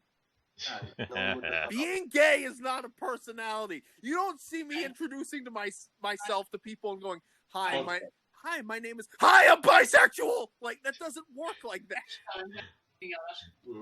People are weird though. And that's just an example of it. They value representation and self-insertion over characterization. Yeah. But I'm not going... It's just so foreign to me that people are just like, I'm going to insert myself into everything. Doug keeps interrupting him. Yeah, I like to say something. Maybe he just wants to sit in his lap, that's all. I wish I had a dog. My died like 4 years ago at least. Oh man, sorry about that. I lost the very last one I had like at least 10 years ago, if not more. It was a little toy breed, but honestly, if I ever got another dog, it'd be a Labrador or a Shepherd, no question. They're some of the best out there. Oh, hold on a minute. Well, my dog was it was a mutt. She was small. She had trouble keeping up with her bike. Here he is. There's Jack. And of course, Ranger's got a really sweet one herself. Yeah. Is it a he or a she? It's a he. His name is Jack. Oh, nice dog. I had a female one. We called her Bunya. The black labby too. Some of the best dogs out there. Yeah, my died from old age. She had a good life. She had a good run, but my mom didn't. Attention. All right, you done now? Oh no, you're not done yet. Oh. Okay. It's so hard not to love dogs. Mia just got 4 cats. My dad has cats too. But they don't have the same love for their humans as the dogs do. Anyway, I'd like to say something as a writer. Well, kind of a writer. More of a fan fiction and amateur than anything else. Right, go for it. I honestly don't see the point of writing transgender B characters because that doesn't change anything. I've never honestly written a gay or bi or trans or whatever character because I don't find them necessary. I want to tell a story. I want to tell a struggle. I want to see my characters evolve. Their gender, what they have in their pants, it doesn't fucking matter. Because what matters is their character, their growth, what they do with their life, this kind of thing. I don't need to force political correctness or my personal view on things onto the readers because reasons. But Ediros, I need to know what kind of people this character likes to bang. God, I can't be invested if I don't know. Very important. It is very important. I need to know who the character has sex with. What are we writing here? Fiction or erotica? I think both. Honestly, if you're talking about stuff like that, and frankly, here's the best way to look at that. What's the first thing that you think of when you think of people like that? People that should be in a psych ward where I was at. That's partially, because because the first thing that comes to mind for me when it comes to this kind of stuff is dysphoria, meaning confusion about what you are. So if you want to attach the worst thing Ronald Reagan ever did in his presidency was shut down the mental asylums. Yeah, those should have been left open because there's always people who need mental help, and if there's no psychologists or psychiatrists to help them, then like Dear Fag on Twitch. Yeah, if there's nobody to help them, then they just spiral further and further into whatever psychosis they've got, and nobody can really help them once it gets too far. And they also want power too, and they want to impose their will on you and say, "We're the ones who are normal. You're the ones who are weird. We're not different. We're you special." Yeah, that's another reason why I don't put characters like that in any stories that I write. Because for one thing, if the first thing that you're thinking of when you think of a specific group of people is some kind of mental issue, and the story has nothing to do with that, then what's the point of having them? There really is none. Yeah, it's a plot point that goes nowhere. I added a few gay characters in my upcoming mod, but the thing is that there's more to them than them being gay. Like, there's this gay couple that got fucked over by the cattle industry, and the most important thing about them is that, they aren't gay, but they got fucked over by the cattle industry and the NCR government, who are protecting them. Supposed to be protecting them. Yeah, I mean, supposed to be. Yeah, I know what I meant. Who are protecting the cattle? Who are protecting the cattle industry barons like Heck Gunderson. Yeah, who destroyed the life of other farmers. Like we met on street. I can't remember the names. But anyway, when the companions in New Vegas are gay, Arcade and Veronica, and you don't find about this unless you have got specific perk or you explore their background. And that's what matters the most to me. They are people first. Their gender doesn't fucking matter. They're what they like to do in their spare time, not my fucking problem. Yeah, that's what I had in my mod too. It's exactly. Like, the most important thing about them is that they're people who have issues going on in their life that's more than them just being gay. Yeah. And again, if your story doesn't allow for that sort of stuff to come across in any way, then just leave it out. It isn't that important. Yeah. Yeah, but okay. You can't change the mindsets of crazy people, and unfortunately, the AAA gaming industry is full of them. Especially on the left coast here. And on the East Coast, I'd imagine too, somewhere up here. New York. What's funny is that there's at least with people in New York, they have a goddamn sense of humor. Not so on the West Coast. Here, everyone gets offended by everything. But what's funny is that there's quite a big counterculture here with the Zoomers, where a lot of them are right wing and they like to listen to country western, and they like to offend the millennials. That's perfect. That's my kind of town. Well, the thing is that for so long the left has controlled Washington State for 30 years. So of course there's going to be a counterculture with the children of those parents that grew up here. I mean, that's what kids do best anyway. They rebel. Please, no! Don't do that. Don't do that. Are you sure about that? The guy who voiced Iago from Aladdin did a reading of 50 Shades of Grey. That was hilarious. Gilbert Gottfried. Oh yeah, he goes off script and goes, "Holy fuck, is this wrong?" I mean, you can't get a better voice actor to read 50 Shades of Grey than Gilbert Gottfried, because that voice of his is hilarious by itself. Oh, I know. And it's like, and looking at Howard Stern's parents, I don't know how exactly he can say he's half Jewish. I mean, which exactly is the one that's not the Jew here? Can we switch maybe the topic for a moment? Okay, Okay, so what about, we've talked about Cyberpunk. Yeah, so how about Stadia, the thing that everyone should forget about? Everyone wants to forget about Stadia. How can we forget about it? It's Google's most public screw-up in history. I'm amazed the freaking thing is still on life support. They should have terminated that thing months ago. Same with Google Glasses. Yeah. Well, here's the thing. Stadia could have done one thing right. They could have done one thing right, and that is they could just have it function a lot like Steam or like a console, where you download what you bought to the console, and legally it is considered yours with that purchase. That's what they could have done that and said, okay, They could have done that, and that would have made sense. Idea. That's actually a pretty good idea. Stadia could have blown Steam out of the water with one thing and one thing alone. Everything you buy on that platform, without question, belongs to you. Yeah. No ifs, ands, or buts about it. It is your copy. You may do with it what you will. The only caveat is that if you lose your account access, then you likely lose access to that too, but it is still legally considered yours as a purchase. They could have blown Steam out of the water. We're talking about fucking Google, who are the closest thing to the Antichrist there is on this earth. So do you really think they're going to do that? I'm giving them too much credit, granted. But still, I mean, they could have really made waves right there. GOG does it, so how hard is it for everybody else to do it? Because they're a draconian company out of Silicon Valley that wants to control the world. That's why. Yeah. Yeah. Give Google credit where it's due.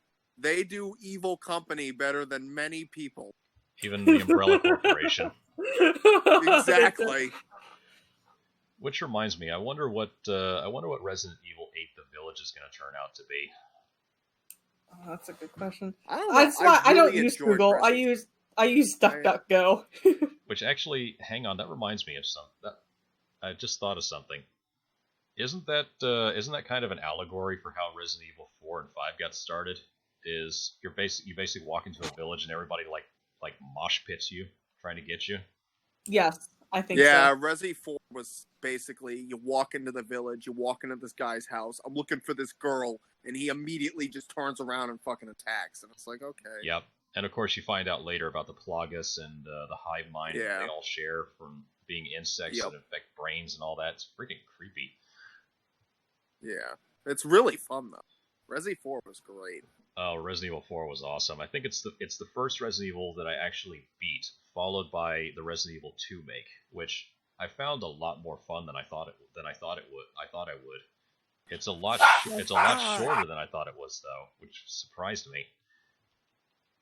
Capcom did a good job on the Resident Evil 2 remake. A lot of people said they made improvements upon the original. Mm-hmm. I've noticed that, definitely.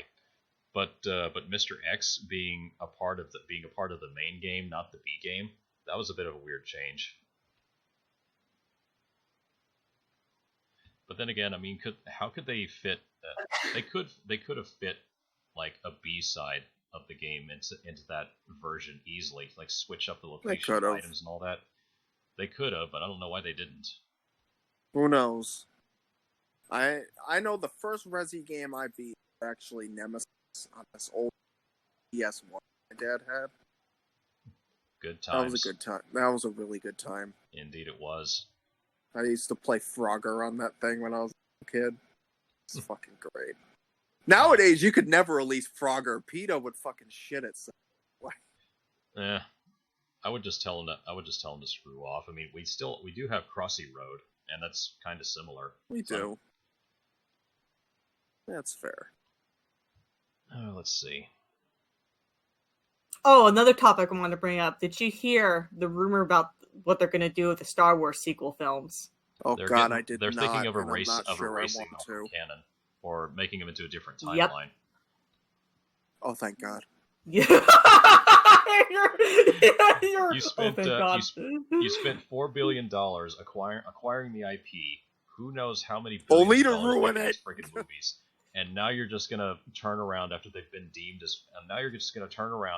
shown to be failures and say it's a different universe. None of this is true. They're gonna have, I think.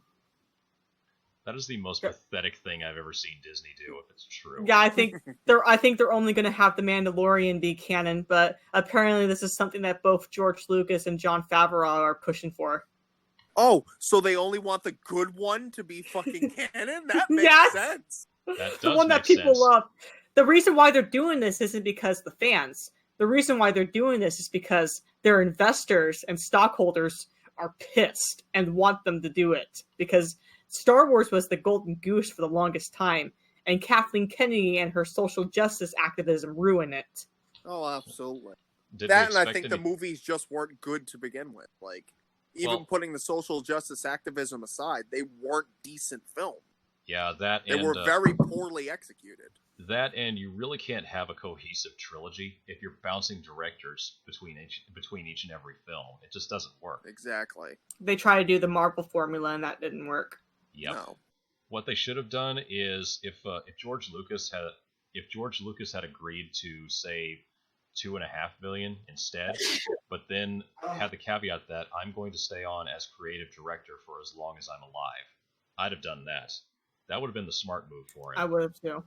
Definitely. But Instead of giving it to the backstabber Kathleen Kennedy, who wanted her feminism in it. Oh, anyone else notice how Rey seems to be look like a younger version of Kathleen Kennedy? yeah, I did notice that. And also, anyone else get the idea that Luke Skywalker and Palpatine were supposed to be like stand-ins for Steven Spielberg and George Lucas? That would Holy have been shit, he did look like George Lucas. Wait, the Emperor? Yeah, I get No, I get fucking- What do you Luke. call it? Luke. I get the Oh. feeling. I get the feeling that both Luke and Palpatine were supposed to be stand-ins for Steven Spielberg and George Lucas. Hold That on, would I'll explain send the a poor pic. treatment they got. Kathleen Kennedy, take that, Steven, and take that, Spielberg and George. How dare you not appreciate my genius? That's just Who's gonna get your coffee now? That's just petty and pathetic. But then again, I kind of expected that from Disney and Lucasfilm these days. And her. And her, yeah, of course, can't forget about her. Oh boy! But again, I honestly think the only reason that George sold off his IP for such a high price, not only because he wanted the Pixar treatment, as some people refer to it, as Disney paid like several, at least what was it, $2-3 billion for Pixar, 3.5. He wanted more Yes. than that, but Disney instead, they I guess the only reason he sold it, like I said, is he was probably sick of all the guff he was getting from fans over the years and figured, you know what, it just ain't worth it anymore. Probably. And now we're all apologizing to him, and I bet Yeah. he's loving it. And again, to borrow from Razorfist, you will beg for George Lucas back before this is done. And look what They happens. are. Now they want him back. He has been coming back for the Mandalorian, like given his like creative insights and stuff, like with Baby Yoda and everything. Oh yeah, now I see it.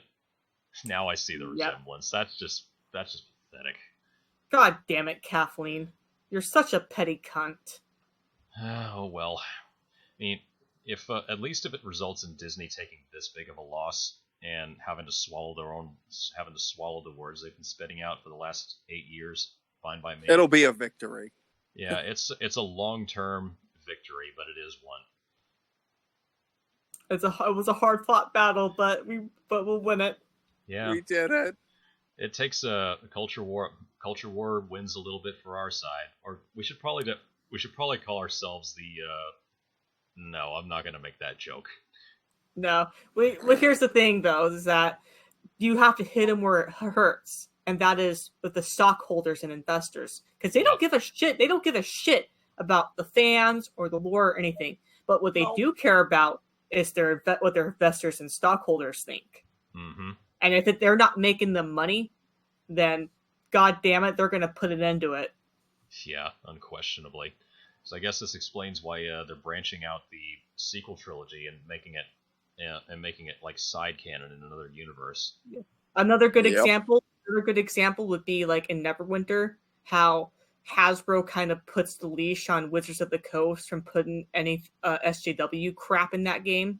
And I imagine they're probably going to do it with Baldur's Gate 3 too, and that is they're going to tell Wizards of the Coast, knock off it, tone it down a bit, and don't be overbearing with it because we want to make money, goddammit.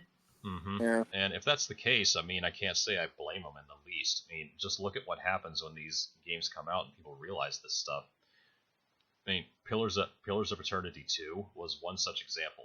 Granted, it was kind of ill received initially because the first game was kind of lackluster, and the second one people weren't expecting that much. But then you start breaking the themes down, and then you realize, like, oh, geez, Obsidian, why did you do this?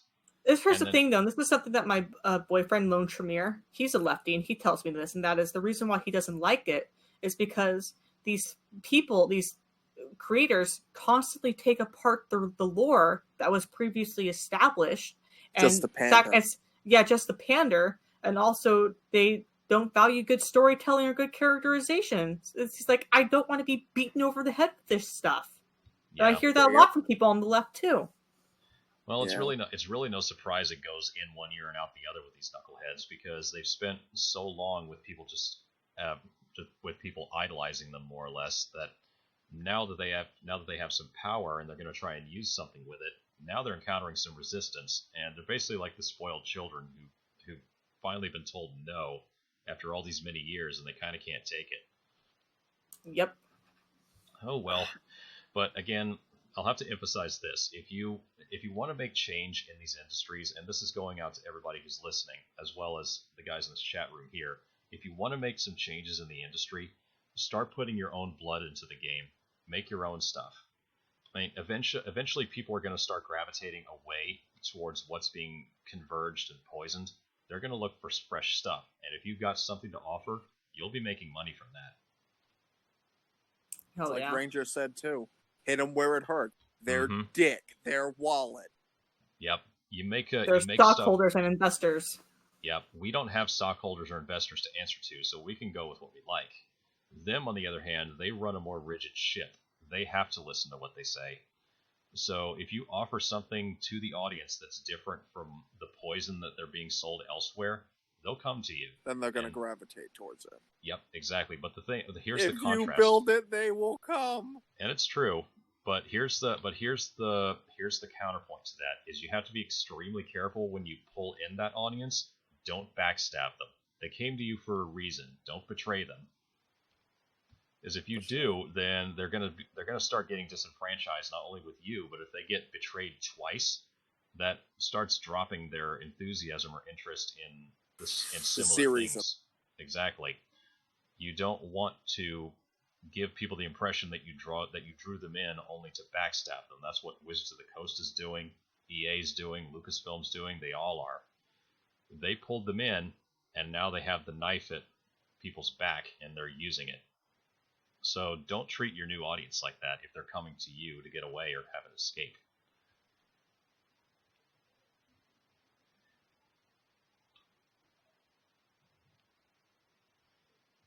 Sorry, I have to mute my for a second. Yeah, Just for that. doggy's making noise again. Yep. Let's see. So where are we? On Ha! this? Someone made an account called "People That Went Through More Pain Than Ellie." I saw that going around Twitter for a while. Oh, there's so many more characters that went through more pain than her. Mm-hmm. That's and the fact that people can so easily point out examples to that, it just shows what kind of a story Last of Us 2 is. It's shit. Mm-hmm. And it doesn't. And when you finally get to the end, I mean, the spoilers have already leaked, so who really cares what we say on here? All the stuff No that one happens gives a to shit. Ellie, all the stuff that happens to Ellie in the very end, like she's basically just been a punching bag the entire game, and now you're supposed to feel sorry for her. I don't think so. It's like not No, after everything I've seen. Cheap. It's cheap. Yeah. It's You can't make somebody sympathetic just by beating the living snot out of them time in and time out. That's too draining. these people can do with reading some Robert E. Howard. Indeed, I'm glad you brought him up because I really need to get back to finishing up reading all of the Solomon Kane stories. I'm Oh, I've almost been done. reading Solomon Kane too. Oh, nice. Oh, I he's just got freaking started. awesome. He is. You know what? He would make a great a video game on Solomon Kane would be awesome. Indeed, it would. Although we kind of got. I don't trust Western developers. Maybe Eastern European developers or Japanese developers I would trust with Solomon Kane, but not Western developers. Maybe not French either. I don't think. I mean, Or French. Or Don't Nod is a big example of that. And the funny thing is, they made Vampire, of all things. I never would have expected that from them. And of course, we got Cyanide Studio making that werewolf game. Maybe they'll do something good.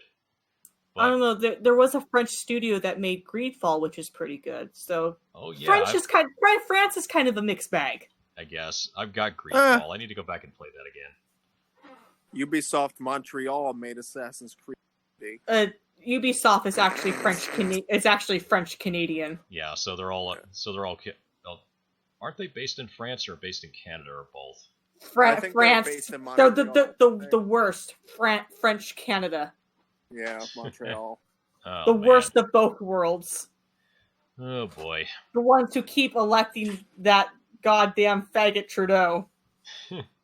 He's just pathetic. I don't even know how he gets up out of bed in the middle of the day. Without getting triggered. By realizing that every morning is a new opportunity to out-fuck him.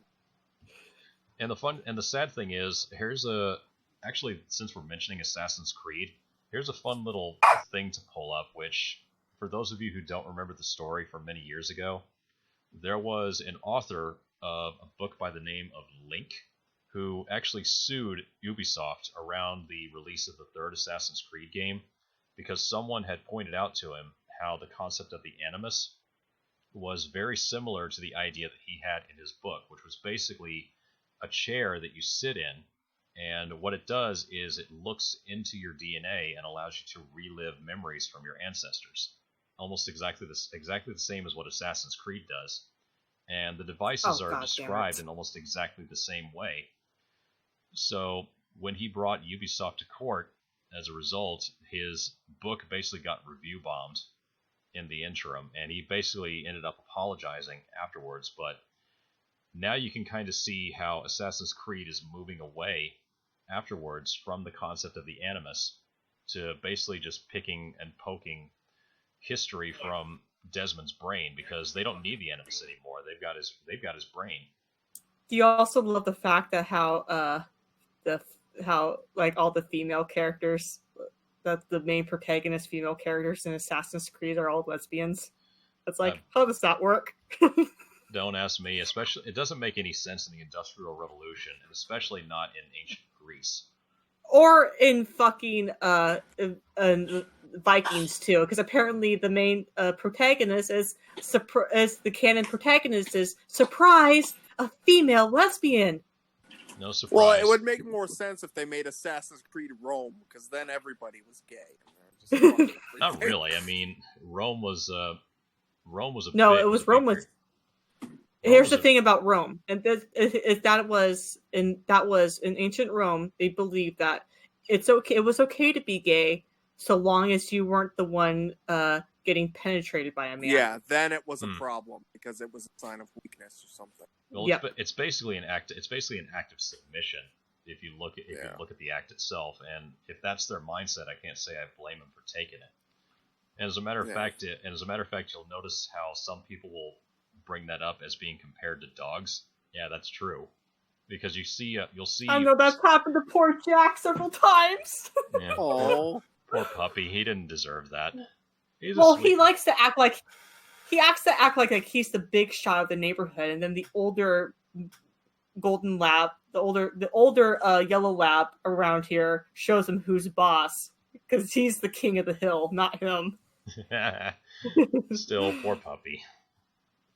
But yeah, when you hear people saying that kind of behavior is similar to how dogs treat each other, that's pretty true. And if you catch dogs at the right time, you'll see that it's true. But again, it looks. Oh, speaking of such, since we brought this topic up, guess what the lead creative designer of Assassin's Creed Valhalla just got accused of? He got accused of adultery. Yep.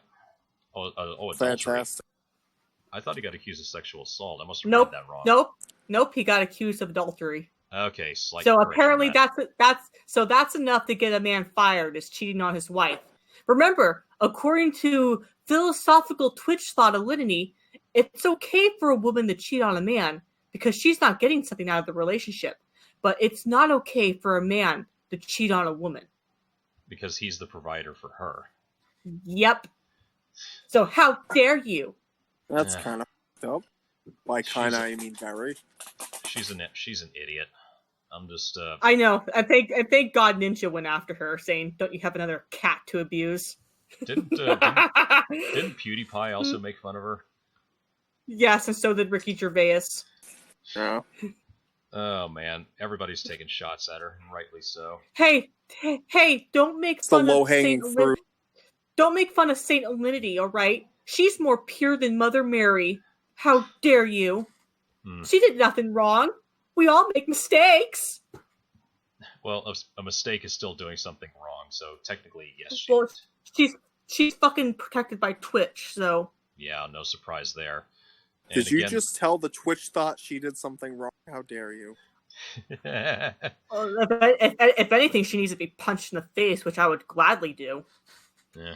Honestly, you know what I would do is I would do to her and Amaranth what Fat Geralt did to that boy in Last of Us 2. honestly, the one thing I'd do is probably just spam her comment section with really weird memes. It's like get her triggered for a day, see how she likes it. Spam her inbox. Just spam the inbox. I have more fun with that anyway. I will say, though, that the one thing I do like from The Last of Us 2 is the memes. They're getting better and better, aren't they? Hold on, let me say some of my favorite. The golfing ones, I never get enough of those. It was too funny.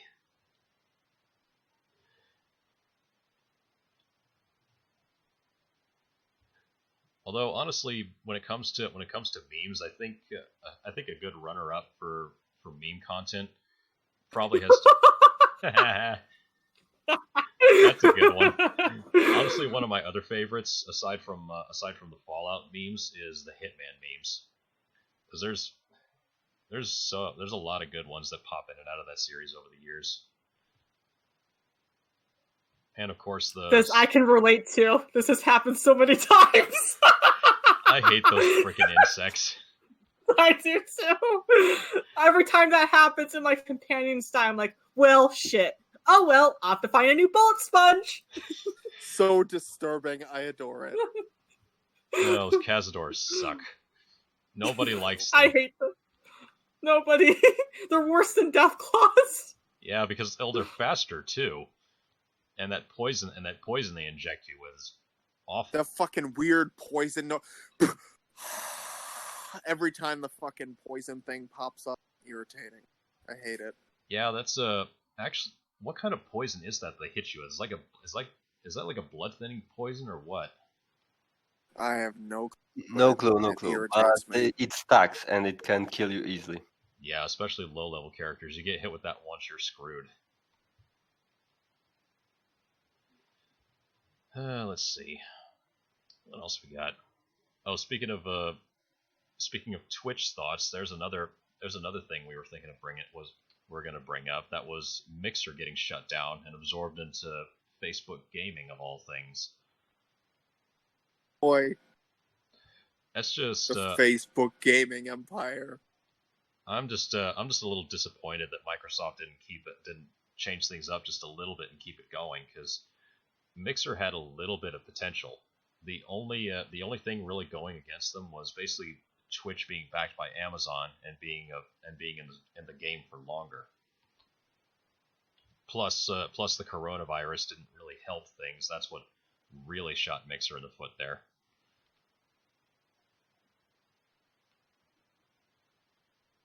I don't know. I think that a lot of companies, if they don't see immediate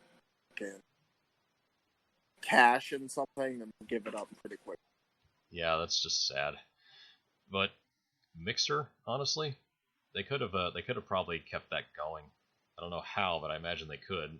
Microsoft is big enough to afford a loss or two, just like Google and Facebook are. Definitely, but think about the people in those corporations. You think they can afford a loss. They don't think they can afford anything. Well, the thing is, it depends on how big of a loss it is. I mean, YouTube, for example, it costs Google billions of dollars to run that thing every year, but they keep it around because it's so well used. Fat girl. Critical strike on Benny. What the goddamn? And he's got the Pimp Boy 3 billion on the radio playing. I got Spurs. I know, perfect. honestly, when it comes to Benny in the casino, here's my favorite way to get rid of him, because I'm usually using energy weapons all the way through the game because I don't like using guns for most of my characters. So once I got myself a laser rifle and got it outfitted with a scope and a beam focuser, and the last upgrade, I can't remember what exactly it was, but you get Benny in your sights while you actually have to camp on the stairs over to the like when you're going down the hall towards him, those stairs that are off to the left. If you camp yourself in a corner and crouch and snipe him from right there, if your energy skill is high enough, one shot, one kill. He just disintegrates into dust. And I found it. And I just run over there and grab everything he drops. And I nobody found raises an eyebrow. I found the best Last of Us 2 meme. Okay. Oh, Lord.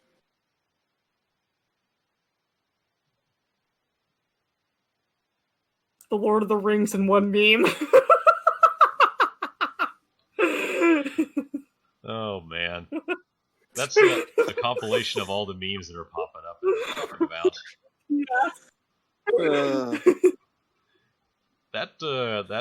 That person strangling another person with a look on their face, that's getting around really fast. Oh, I know. I've seen a couple of them of Chris Chan. Either him choking his trolls or Sonichu choking him. I prefer the Sonichu choking him, because if anything, that character himself was pure cancer. Yep. Oh God. Oh, speaking of Chris Chan. Speaking of Chris Chan, do you guys remember the story from, I think it's the previous decade, where he got arrested for pepper spraying someone inside of a GameStop? Yes! That's awesome. He was Sonic's blue, goddammit! I imagine the Sonic movie really pissed him off then, because Sonic's arms are blue in that too. Oh my god. If it's one of what's sad though, is that we have a whole generation of people like him. Yeah. Who are in power and are controlling all aspects of our culture and hobbies.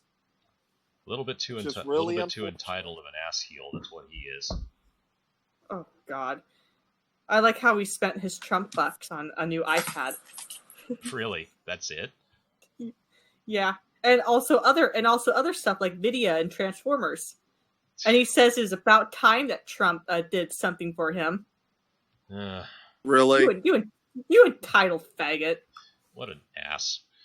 But again, I'm gonna I can't wait for the homeless saga. That's what I can't wait for. When his mom finally dies and her boomer mentality of who gives a shit of what happens after I'm dead is gonna bite him in the ass. We'll see. If she's a boomer, if she's as much a boomer as I think she is, she's probably just gonna leave him the entire house and maybe everything else, and he'll probably lose it within a year. Yeah, but they're in debt. How you much can debt? ask Medicare a ton of debt. They can't keep up with the bills. Medicare goes on about this too. He's like, he's gonna be out in the street soon. Oh boy. They declare bankruptcy. You know, that's actually the only part of that whole saga that I kind of feel sorry for is him potentially being homeless. But even then, I mean, I can't really care too much. I mean, he definitely needs some help, and he never got it. No, fuck him. Oh, well. It's not that hard to get help for your autism. I've gotten help. I got the help I need. Plenty of, and he had so many chances and he didn't take them. Yeah. Oh Yeah, well. if you have Back an on topic opportunity of video. to get help and you don't get help, Yeah, back on topic of video though. We'll leave this for Mr. Medicare. He does it better than we do anyway. yeah. Let me see. What else we got?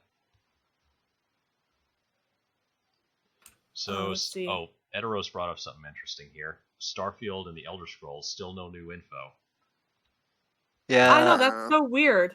That's so weird that there's no How long are they info intending to drag this out with no further info? What exactly are they hiding? I don't know, probably half-baked, barely working engine held together by spit and duct tape. Well, yeah. Well, actually, didn't they say they were going to use Creation Engine for Starfield? Yes, and Elder they Scrolls did. 6 Yes, again? they did. Ugh. They're hiding the fact that the games are probably suck. Well, here's let the me problem. tell you something about the creation. Let me tell you something about the creation engine as someone who has modded both Skyrim and Fallout New Vegas. All right. It's a piece of shit. You have to download. you have to download. You What have a to shocker. download. You have to download like so many like script extenders and GEC extenders to get it working properly. Jeez, Yeah. Lou. And even then, the GEC is a fickle mistress, and sometimes that she will not work or cooperate the way you want it to. That figured as much. Or sometimes the menus won't fit in the screen, so you have to adjust everything on your laptop to actually fit the fucking GEC menus, which is a pain in the ass.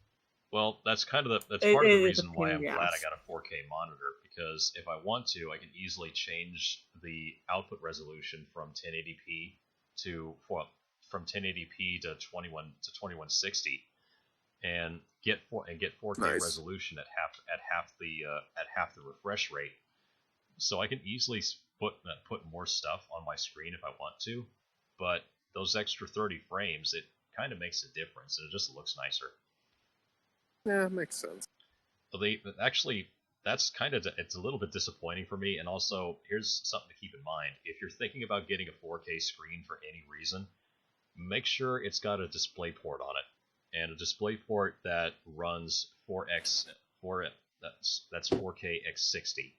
Otherwise, you're not going to be able to get 60 frames per second out of your screen at a 4K resolution. Apparently, DisplayPort is the only one that can properly render that, and there's a new port that's a step up from that can actually do 8K resolution, which I don't see the point of yet, but we'll see. We shall indeed. 8K seems a bit overkill. I mean, what are you going to do next? 16K? Probably. Yes. 40K all the way up. I need it to be as semi-realistic as possible. God damn it! I'll settle for. I need to be there. Like I'll just settle. I want to be a screen literal space. fly on the wall every time I watch The Dark Knight. Honestly, I'm just happy with the extra workspace, to be quite honest, because a screen this big, that's what it's most useful for. Just keeping multiple things running on the screen at once, and no having to resize them all the time. Let's see. But yeah, I think I don't know. I can't really think of anything else to bring up with Bethesda about this. If they're not willing to bring information out, I guess that says to me that they just don't have anything worth showing. I think they're trying to milk as much as they can out of 76, and they're probably going to reveal big boy. They're probably going to reveal still playing it quite a lot, actually. Yeah, unfortunately. I have no clue why, but then again, people are not smart. Anyway, Well, here's the problem with banking on Fallout 76, is the fact that it's something they have to continually pour time and resources in to get a return on investment from. So it's basically, the game is itself an investment that they have to put time and effort into to keep it becoming as profitable as it is, whether or not that's true. But doing that for so long, that takes resources away from your company that you'd be using for other things. So for all we know, they're just wasting their time focusing on 76 when they could be doing plenty of other things. Well, put it this way, Bethesda's pretty good at wasting time, so I don't think that's much of a shock. Fallout 4 comes out 7 years after Fallout 3, and that game's busted to hell and back for like 3 months. Yep. But remember what they did with the paid mods? That was awful. Which by the way, we still have not heard anything about how mods are going to work with Fallout 76. I don't think they will work. I mean, they're too busy breaking the game and shoving more pay-to-win content. Yeah, that's probably they probably realize the mods aren't going to work. It just works. Well, here's the thing. Here's the thing when it comes to mods. They really can't put mods into a multiplayer game like this unless they open up the option to play the game offline as a LAN-based game. That's the Yeah. only way they can put mods in this thing that are not specifically sanctioned by them. And But that they will won't- be the end of it, because if the people could turn online and download any mods they want from the Nexus and get all the best stuff and not give Bethesda a dime and adjust all the settings, Bethesda wouldn't have a reason to do so. Yeah, well, the funny thing Yeah. is that's actually how the business has been running since all the way back in the Morrowind days. So I don't understand what their proclivity is for changing that now, because people come to their games by word of mouth and by mods. If they're cutting half of that out now, they're going to lose interest quicker. But then again, I mean, let's look at Fallout Go 76 ahead. for what it actually is. It's basically an experiment to see how much people will take before they throw up their hands and say, forget it. And the people who are still playing right now, they've either got the patience of a saint or the brains of a gnat. I don't know which is true. Probably both. I'm Probably not. both. ¿Por qué no las dos? Anyway, What are you saying? I don't know about you, but when it comes to games nowadays, I rarely get excited at anything, and especially for the AAA companies. And I either stay to Japanese, which I thankfully I stay away from political correctness, and the small indie games like Hollow Knight, Silksong to be exact. Yeah, Japan's actually pretty good about putting out quality. Although I still Yeah. find it hilarious that and I guess we can knock on Bethesda one more time for this one.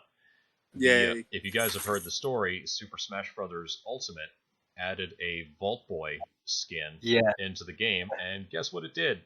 Started adding glitches left and right. So Bethesda's so freaking incompetent that even things that are associated with them will cause problems in games they're attached to. That's just pathetic. Yep. But hey, I guess that's how it works sometimes when you have a company like Bethesda effort to anything. Oh well, what are you gonna do? If they won't learn their lesson by this point in their life cycle, there's really nothing we can do to change it. Nah, that's fair. Let's see. Oh, Ranger. No, I think there's something wrong with her connection because it looked like her video feed died. Might be something with the router. There she is. Oh, She's back. Yeah, I thought so. Must have been something with the router or the connection, or the connection dropped. The connection dropped. Thought so. Oh. I was just saying that like in Japan, they're creating anti-censorship lobbies. Oh, to fight against And what? so us Westerners candidates. propose. There's definitely some. Yeah, lag and on also their side. candidates running for. Man, Sorry. something. Also, the candidates that are running Japanese election are running on anti-American censorship policies, and they're the ones that are getting elected. Awesome. Good. That's what they should. They're be tired running of. on. They're tired of this. They're sick of it. I don't I blame hope- them. Yeah. And They still. their culture is too good. Their culture really shouldn't be affected by what the lunatics over here want. Yep. Well, in Japan, Their culture is too pure. Well, in Japan, they very much value freedom of expression, and which is something that's lost to many people here, especially in Western entertainment. And they're really nervous because apparently now they're not going to hire voice actors unless they're that person's race. Oh Which is yeah, just I heard weird. about that. Yeah, the grandest of virtue signaling. That's just pathetic. Let me tell you something about Western voice actors. I despise them. I hate them. I will not help them if they were in trouble. In fact, I would spit in their face because they are some of the biggest hypocrites in the entire industry. No Cool. surprise there. I'm very confused by the whole idea of, you think of cultures and you think of how American culture used to be. Oh, freedom of that. Now it's kind of just Well, it's because don't hire people unless they're a certain race. Well, here's the reason why. We all know the reason why this is happening now, as opposed to many years previously, like when Gamergate was getting off the ground. The reason it's happening now is we can partially thank the reaction to what happened to George Floyd. That's pretty much the only reason we're seeing this stuff popping up now. I mean, look at what happened after he died. Like, people are turning on and shooting cops, rioting in the streets, destroying buildings, and now look at what these companies are doing. They're bending the knee to ridiculous demands, like only hire people to voice characters that match their race. So Which that Which is sounds kind of just racist to fucking- me. Yeah, Yeah. very. It's just I mean- fucking weird. I mean, sometimes it's hard for me to find female voice actors, so I voice them. And god damn it, if there's a black character that I have in my game and there's no voice actors for it, black voice actors for it, you're goddamn right I'm gonna voice that character. Fuck you. nice. Well, you gotta. I mean, But again, you make do with what you have. yeah, that's the Apparently in interesting thing, is that if they really want this badly, then what was that? That's my cat. Okay. If they really want this badly, there's only two ways that it could go. One is they basically sit on their hands and accept what they're given. The second is they essentially push someone who's got no talent above people who do. And it wouldn't surprise me if they took the second route, quite frankly. Naturally, because they just want to do. They just want to do what looks the best, rather but actually gives them quality. Is it me, or is everybody's connection acting up all of a sudden? Mine is. Could be Discord zeroing in on us, not wanting us to talk about this stuff. I remember an experiment that was made some time ago that two people began talking around the phone about cat food and such, and then they got asked for the cat food. Yeah, that happens with smartphones a lot, because even if you say that you don't want the cameras on and you don't want the microphones on, they're still listening to you, and that's what people Well, get nervous about. I tried to get rid of the Google, but it's hard when it controls YouTube and others. Oh, speaking of such, do any of you guys have Android phones? I do Yeah, not. I do. Did you check and see if they auto-installed a coronavirus tracker on there? No, how do I do that? There's a specific spot you have to go. I can't quite remember where you're supposed to look, but it's You know, it's in I'm going to settings check somewhere. it. Coronavirus Android, yeah? Yeah, do a little search for it, and you'll probably find. Oh, you're not. Ranger isn't hearing anything. I think something's wrong with her connection. Just a sec. Oh. Okay, I don't see anything, not even on the Go. Because yeah, I heard news about it, and then checked my phone. Sure enough, it was in there. It was installed without my permission. Coronavirus track live my travel from Microsoft Bing. I think you'd have a better chance if you used DuckDuckGo to search it. I'm searching DuckDuckGo. Okay, I know it's in there because that's how I found out about this.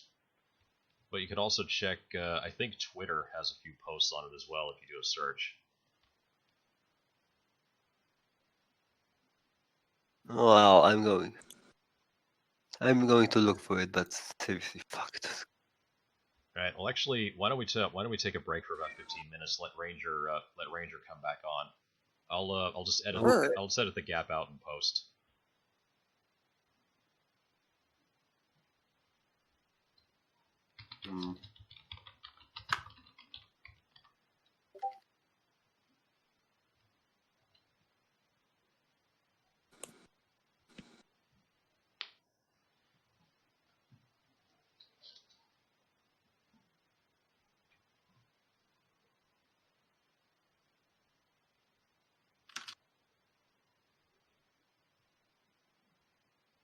Oh.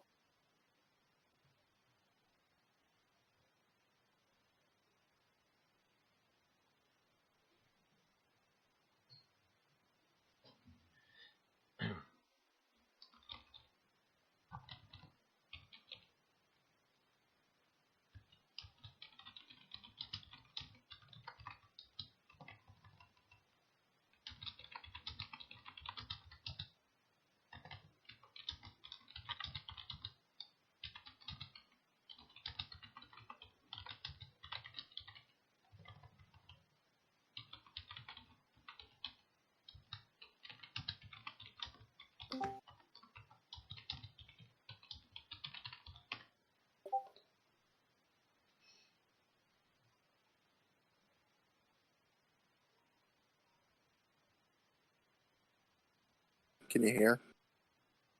Yeah, I can hear you just fine.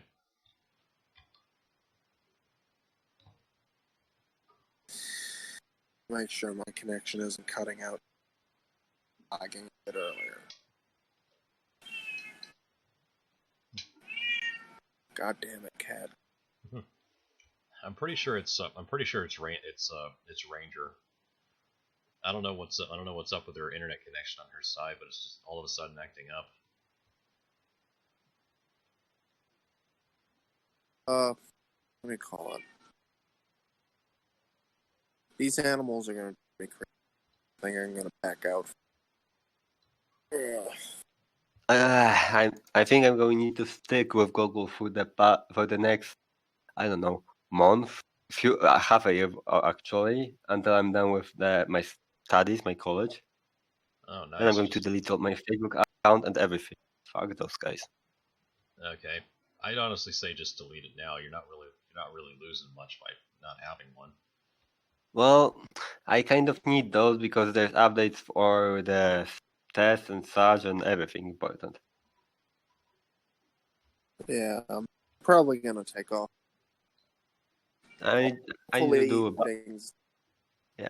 fire against me next time, guys. Alrighty. Dark Soul. Alright, thanks for stopping by though. That was fun.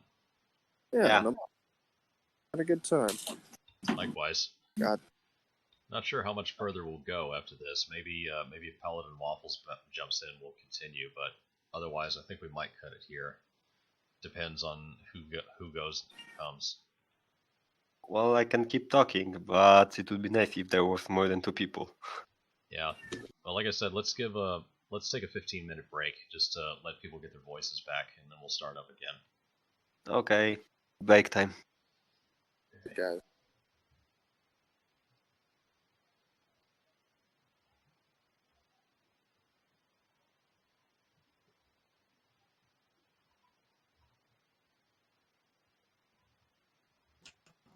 Can you guys hear me now?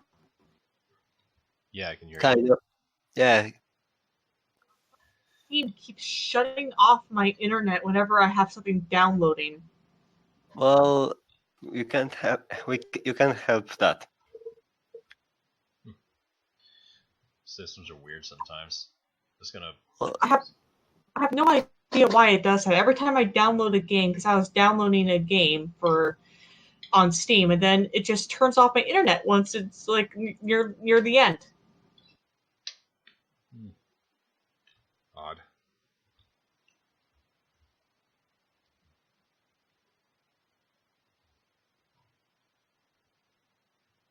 Okay, so what should we be talking about next?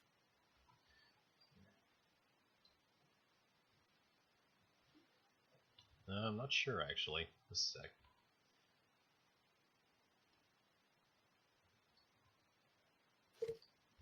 Actually, didn't we mention that we were going to have we were going to bring up Dr. Disrespect? What happened to him? I don't know much about it, so feel free to talk about yourself. It seems like he, as far as I remember being told, he just received a message on his phone midstream, and his expression just dropped, like he'd just been told a family member had died. And he cut the stream a short time after, and people were just wondering what the hell happened. Yeah, he got kicked, and no one knows why. Yeah, we can speculate. There's a rumor going around that him, Shroud, and Ninja are creating a competitor for Twitch, and they might have dropped him for that too. Them catching wind of it and just booting him off the site. Yep. Also, there's also that rumor that because he's a fan of David Icke, who's a popular conspiracy theorist on the right, that he may have got kicked off for that too, considering that Twitch is kicking everyone off that has an opinion that's even center-right, like Donald Trump. Yeah, that's easy to notice. Yep, I mean, they're controlled by Jeff Bezos. What do you expect?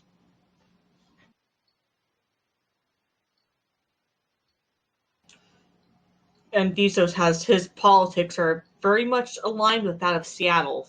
So He's completely fine with people harassing his employees and treating his employees like shit and burning the city down. But if you go to his house, oh boy, and then he'll bring out the big guns. Yeah, They're fine with this stuff until they're fine with this stuff until it affects them. I mean, take a look at the mayor, Jenny Durkin. I mean, she was all fine with Chaz until they came knocking on her door, and then she was like, "Get these degenerates out of here." It's like, what did you expect, woman? You let these people act like wild animals. Eventually, they're gonna come looking for food in your backyard. Exactly. But yeah, no one knows what happened to. No one knows why Dr. Disrespect got banned. It's so weird. Huh. People are. I mean, it can't be like law enforcement because he's not arrested. Yeah, and Dr. Disrespect really isn't that kind of person anyway. So no, and his wife is still by him too. So it can't be like him like cheating on her or something. So I think maybe Twitch just banning anybody that has a center right opinion or is right wing. I think they're just banning them because election season is coming up and they can't have people on the right who are popular. Yeah, which that opens the case for a couple of antitrust cases, probably for Dr. Disrespect and a few others. Oh, I would if I were them. Likewise. Let's see. So it's down to 3 of us. King's got. Unfortunately. Yeah, sort of, I guess. It seems that this is getting more common lately. It's down just to like a handful of us at the very end. Well, it's hard to keep a passion for Fallout going when every single game has been shit for the past 10 years. Well, I mean, this is also for topics other than that, but yeah, but our community is primarily Fallout, and that's where the most of the members come from No Mutants Allowed. Yeah. Yeah, good point. But then again, so I guess we'll have to wait until that Brotherhood of Steel expansion comes out, and then I guess I'll have to expand the review that I wrote for the site to include that. That's going to be fun. Yeah. Which by the way, there's still something that bothers me about that game. For those of you who noticed how high the user review score is on Steam, there's a reason for that. It's the people who the people who have copies the people who have copies on Steam because of having a copy on Bethesda Net before the switchover happened. We don't have our voices counted. I'm one of them. So even though the minute I had a chance, I slapped that game with a negative review and described exactly why it wasn't worth people's time, my review wasn't counted. It just sits there. Well, no. And I kind of like how with Total War, when I reviewed the Total War Rome 2 after the whole female generals debacle, the fucking community manager, because it's the most highest reviewed and most read review on Total War 2, they fucking buried it. I'm not surprised. Even though I still recommended the game, but since I told them that it wasn't a good idea to put female generals in the game for historical purposes, they fucking buried me. Their fucking female community manager. Why am I not surprised to find out it's a her and not a he? Yep. Oh, these women in industry, they hate women like me. They hate women like me, Anna, the Star Wars girl, Jesse Milestone from Mindless Entertainment, Jay Longbone, and Mecha Random. They hate women like us because we don't put up with their bullshit, and we see right through them. That there's this motto that women like me like to say, and that is women know how other women think and hate them for it. Know how they think. We know what their little end game is, and we hate them. And their little game plans too, I'm sure. Yeah. So yeah, I guess we'll be sitting back and waiting for that Brotherhood expansion. It'll give me time to I guess finish all the missions on Hitman 2 before Hitman 3 comes out next year. I can't wait for that. I'm so tired of Bethesda's fucking hard on for the Brotherhood of Steel. It's just and I know why they do it too. Is because the Brotherhood are descendants of military officials, and they also walk around in badass power armor and have badass weapons. So they're basically a 12-year-old power fantasy. Yeah, but they're also one of the most iconic factions of the series. That's another reason. There's very few besides there's very few besides them. Maybe the Enclave is one that you can identify with the series, but they're also the closest that you could get to potentially being a quote good guy in Bethesda's eyes, I'm sure. Yep. So yeah, we get the gist. It just gets old.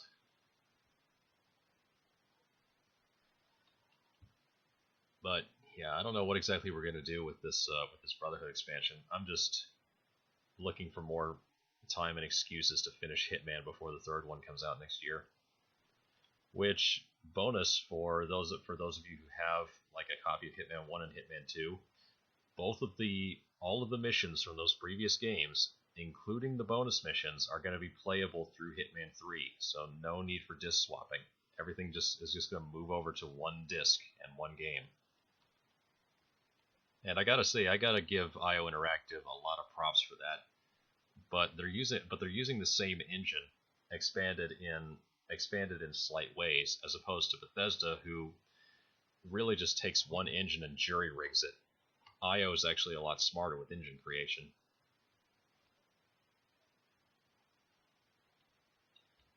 Although it makes me wonder what exactly is going to happen to Agent 47 and Diana after this. Because the impression I'm getting from the CGI trailer is Diana could potentially betray 47 and the person he's now working alongside, which I hope she doesn't do. Hopefully she's smart enough not to. The guy who made the terrible writing advice videos, he made a good video about power fantasy, and Bethesda, you would think that they took his advice literally. I gotta see that at some point, because I was a big fan of watching his stuff for the longest time. I love his stuff. It's great. His D&D Dungeon Master video is really good too, especially when he goes on about the snowflake player. Oh no! I can't believe I missed that. I'm subscribed to this. I'm subscribed to this guy. How did I not see that?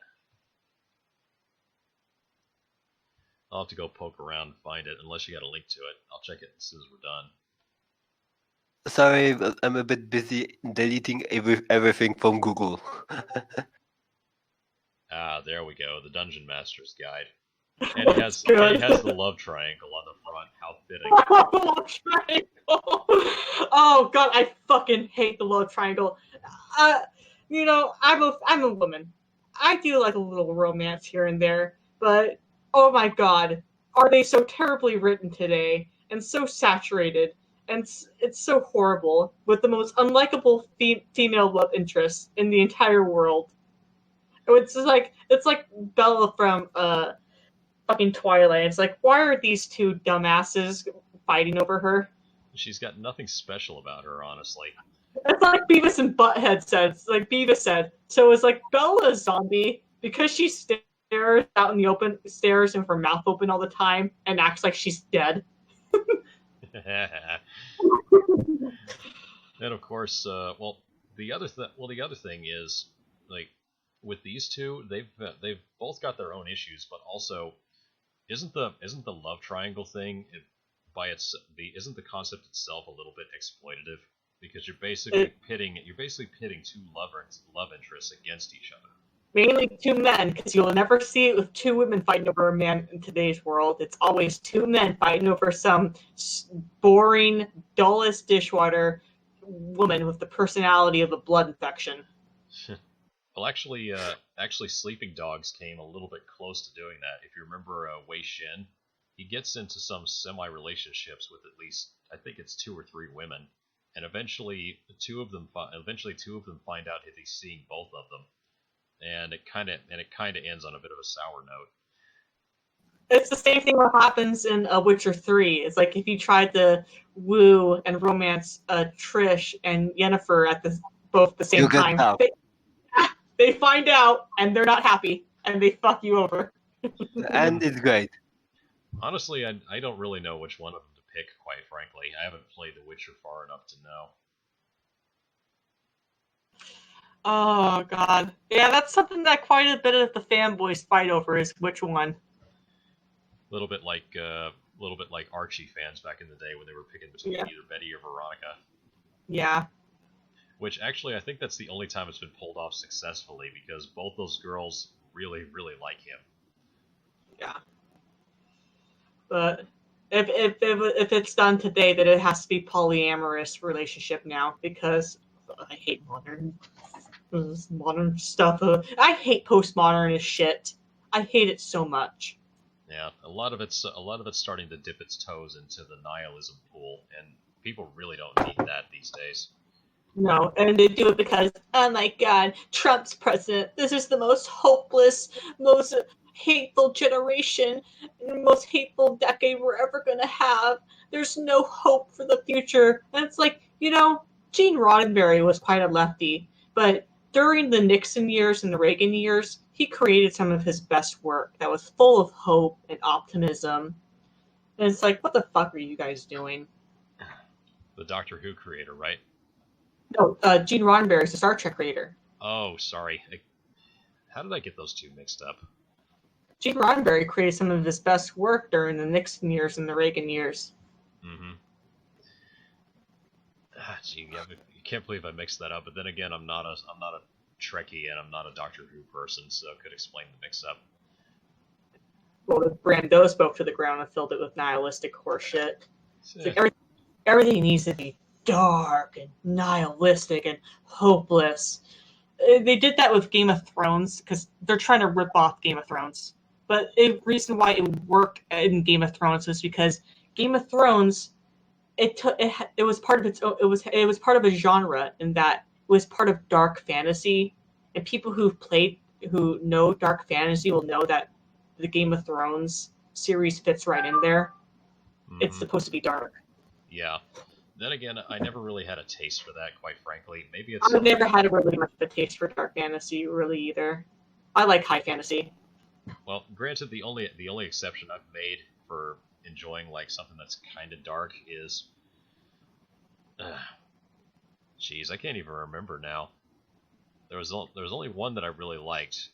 Hang on, I think it's in my bookshelf here. Just a second.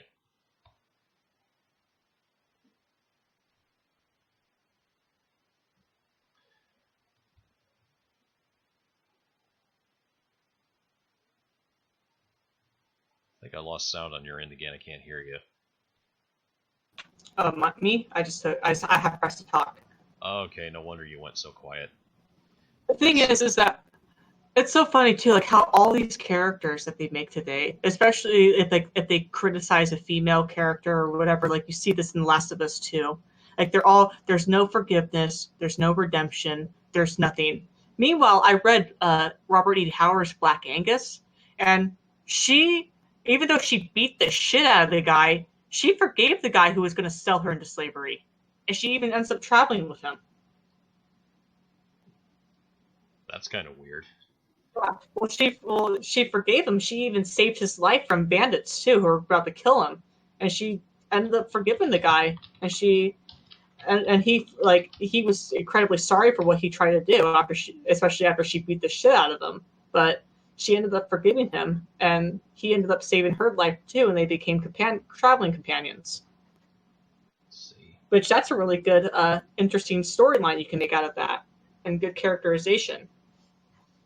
And you said that you said the title was Black Angus. How do you spell that? Yes. Hold on. Like the meat.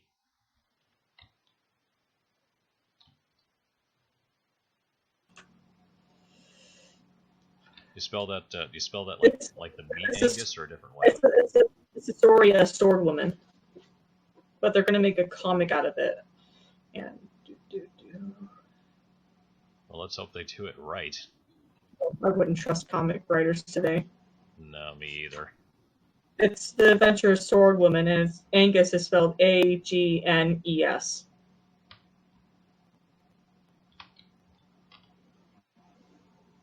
Oh, no wonder I didn't see it. I was thinking Angus, like the meat.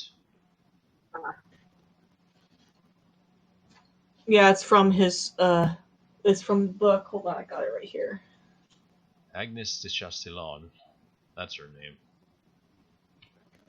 Yeah, Oh, it's a good story. It's a French name, no less. Yeah,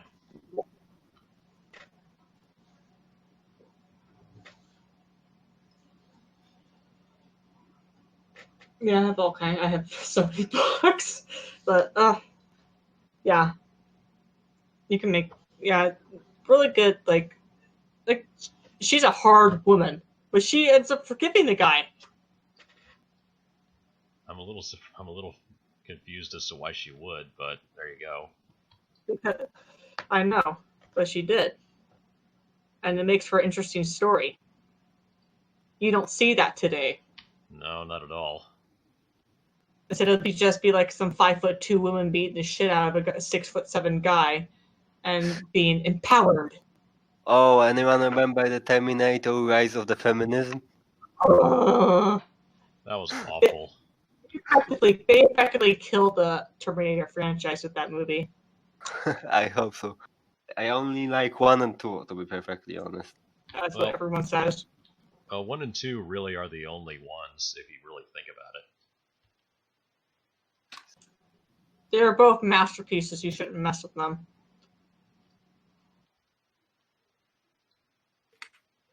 And yet they did, and look what happened. Ugh.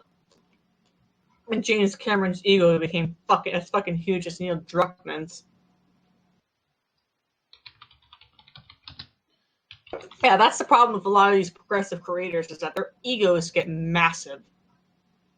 No, can you really Well, that's the thing. Like I was saying earlier, they've just been in such a position of advantage for so long. They think they can get away with anything, and in some respects, they can. Oh yeah. I mean, the only guy I can probably get behind now is probably George Lucas. I mean, he even says to himself that he just made his movies for himself to enjoy. And it just so happens that a lot of other people did the same, so Yeah. it spiraled from there. He just wanted to make stuff that he enjoyed. Well, it definitely worked, and I imagine he should be pretty proud of that. Yeah. I mean, I loved the Indiana Jones films, even though it scared the shit out of me when I was a kid. I mean, my God, the first and third Indiana Jones put the fear of God in me.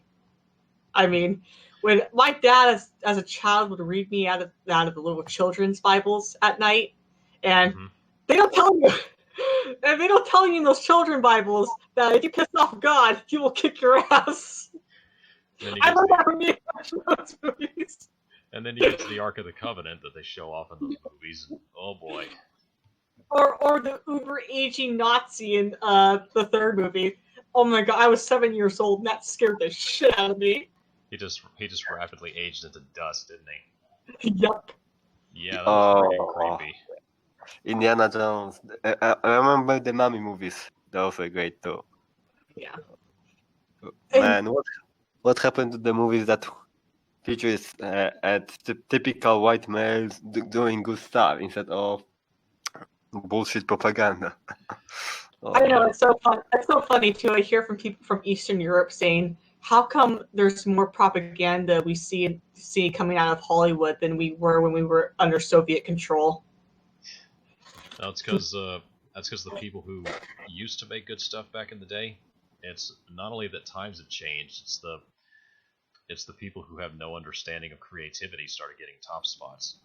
Yep, and they're hiring their friends, and they're me-tooing and ousting all these other veterans in the industry. I mean, look at what happened to Chris Avalone. It's just horrible. All it's just so they have them and their buddies be in control, and they can just make more propaganda because they need to condition people to think the right way. Pretty sure you saw that Project Veritas video of that Bernie supporter saying we need to create camps re-education camps in order to make sure people think the right way. Yeah, I saw that. My God, fucking damn it! That's the kind of thing where you should probably report it to the police as soon as that goes right about the time that goes live. It's like you fuckers would have been like. Fuck you! You fuckers would have been fucking shot if FDR was still president. So Yeah, FDR would have considered him an insurgents easily and put them in front of the firing squad, no question. that was the good old days. Yeah, that's why nostalgia is making such a big comeback. People are missing the old days. There's something that V said too, and that he said that McCarthy was wrong in that there wasn't a couple dozen Soviet insurgents that infiltrated American universities and entertainment. It was actually a couple thousand. Mm-hmm. And they just dressed it up in different ways, and that's how they got away from his eye. Plus being able to demonize him 50 different ways to Sunday, that didn't help either. Yep, even though he was right. Yep. It's the same with Nixon too. I heard Louis Lafon say this. I think also Razorfist said this about Nixon as well, and that was the left hated Nixon because he knew how to wield power, and they didn't like it when someone was strong and ruthless holding power that wasn't one of their own. Would explain a lot of what happened to him. Yep, because I don't see why Nixon got in trouble. I mean, the Democrats still continue to do what he did to this day, and they're not ousted. Nah, I don't know. Maybe it's just going to take the right combination of events for them to standards for thee, but not for me. Yep, exactly. Hence why we've said multiple times is that if you want to start making change in the industry, start making your own stuff. I mean, if people want what you're offering, they'll find it eventually. The only thing to be wary of is, like we're seeing with Dr. Disrespect and Alex Jones and many others, is you need to have some kind of contingency plan just in case these people start spreading lies and costing you your livelihood or your access to money.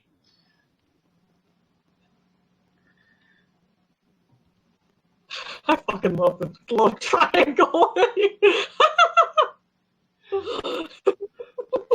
This is ridiculously silly looking, but the last episode I remember with him using one of those when he was comparing having a boyfriend who was a vampire versus a werewolf. Yeah, again, direct Twilight reference. Oh yeah, the fantasy, what was it, the fantasy genre or something, or the teenage fantasy, romantic fantasy genre? I think so, yeah. It was something along those lines when we first used it. That was perfect. And it was also, I think, the Mary Sue video is the best. Yeah, that one's great. People in the comments just wrote, I think Lucasfilm took your advice literally. That's actually kind of scary when you think about it. Oh, I know. But then again, I mean, if they did, that just says it all, doesn't it? It does. Oh my god. And the post-apocalyptic video was really good too. It's basically what Bethesda did to Fallout. That I haven't seen in a while. I need to watch that. That sounds too much fun.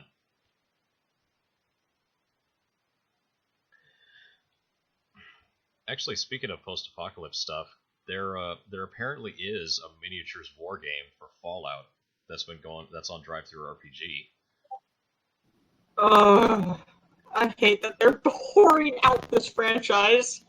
Well, I'm not surprised they are, because when it comes to Fallout, the basic ideals of it are not that hard to replicate. It's how it started and what people hold dear with it that makes it feel like it's just becoming poisoned. And they're using all the older characters from the first and second game in New Vegas because they know that their shit don't sell. Uh-huh. And well, Bethesda's free to concentrate on what they're doing. The rest of us can still hold up the old games as something to be remembered. But it's a combination of a lot of things that made Fallout what it was. It wasn't just one thing or a bunch of things. It was a lot. And recreating that is difficult, if not near impossible. So Bethesda holding the IP and doing what they're doing to it, it hurts a lot more than it should because it's such a unique property. Oh yeah.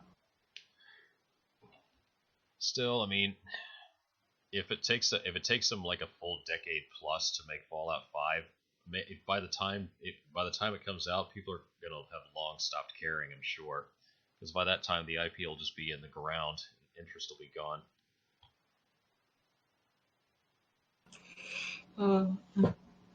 Yeah, his terrible writing devices, his post-apocalyptic video is great. It's basically what Bethesda has done to this franchise.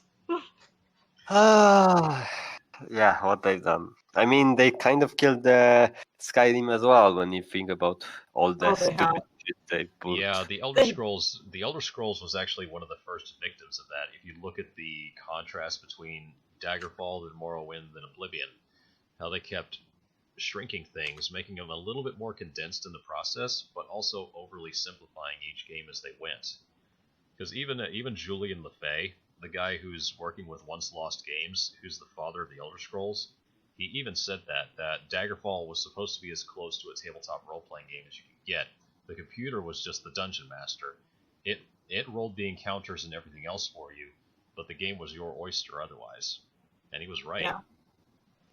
And then Bethesda they took a decline after Morrowind. Michael Kirkbride made something interesting out of Morrowind with deconstruction and ambiguity with everything. But then Bethesda pretty much took a dump on that. Yeah. Well, also the reason why Morrowind turned out the way it was is they knew that the writing was on the wall with that. If they didn't make something good, they were going to fold. So they had no choice but to do their best. Now they just make everything generic instead of interesting. Mm-hmm. And then, of course, we have the other story. Or they rip off Craft. Like, goddamn, they'll rip Batman off until their fucking studio goes under. Which, hang on, I didn't quite catch that. Say that again? Or they'll rip off Lovecraft, because goddamn, they're going to keep ripping off Lovecraft until their company goes under. Okay, I thought you were saying Batman instead of Lovecraft. No, Lovecraft. Like for Hammer's Mora, right? Oh, God. You can't say you can't do anything against me. I'm always right. You have to go do the quest my way. No role-playing options or anything. How can you do the best is fuck you to people who wanted more player choice in Elder Scrolls? Actually, I didn't even notice that. Was that actually the way they approached that yes. in Dragonborn? Yep. I should have figured, I guess. Actually, speaking of such, since we're talking about Lovecraft, here's I may as well give another two fuck yous. One to Smite the game, and the other to Fate of Cthulhu. Because in both of these games, they're using characters from Lovecraft mythos, and then just urinate all over the guy's grave and name by calling him a racist. So you're using somebody's intellectual property. He's been dead in the ground for over 70 years, and yet you're treating him like this and still profiting. It's what Wizards of the Coast. Sorry about that. That's what Wizards of the Coast is doing to Token. Mm-hmm. And also to Gary Gygax, because technically speaking, it's his property. And granted, they bought it, and technically it is theirs, but it's still Gary and Anderson's legacy. And all the guys who made it previously, that's their baby. Yeah, they basically killed the child, and now are making a creepy, disgusting Frankenstein's monster out of it. A flesh golem, more or less. Yeah, but again, re-emphasize, if you don't like what the industry's doing, make your own stuff. And Ranger and I have done just that in different ways. We just need more people to do it. I've just been making my own stuff. I've been making my own mods and everything. Yeah, likewise. I'm trying to keep up with writing and game design on my side. Hopefully it comes to something. A lot of books I've been buying, a lot of them are older hard copies. Nice. Like books like from the 90s, because I worry about books being made today because of how censorious they are now. Well, yeah. Like we have to like with To Kill a Mockingbird and Huckleberry Finn, they want to censor the N-word out of those books. Mm-hmm.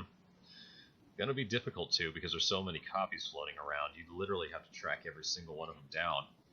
And you know what? It's so funny. These fucking progressives. Like, I can't say the N-word, yet a Yet a black person can call me a spick and a kike and spit in my face, and they'll be like, "Oh, aren't they just darling? What cute little purse puppies they are."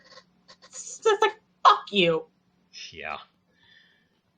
Oh boy, I get so tired of these morons, day in and day out. They do treat other races as what diversity in comics says as purse puppies. Yeah, I mean, what else are they gonna do? Be reasonable? I know. We haven't expected that from them for years. Like, what a good little purse puppy. Oh, isn't that purse puppy just so cute? Oh, I just need to collect them all. You're giving me really weird Digimon vibes there, and that's not a good thing.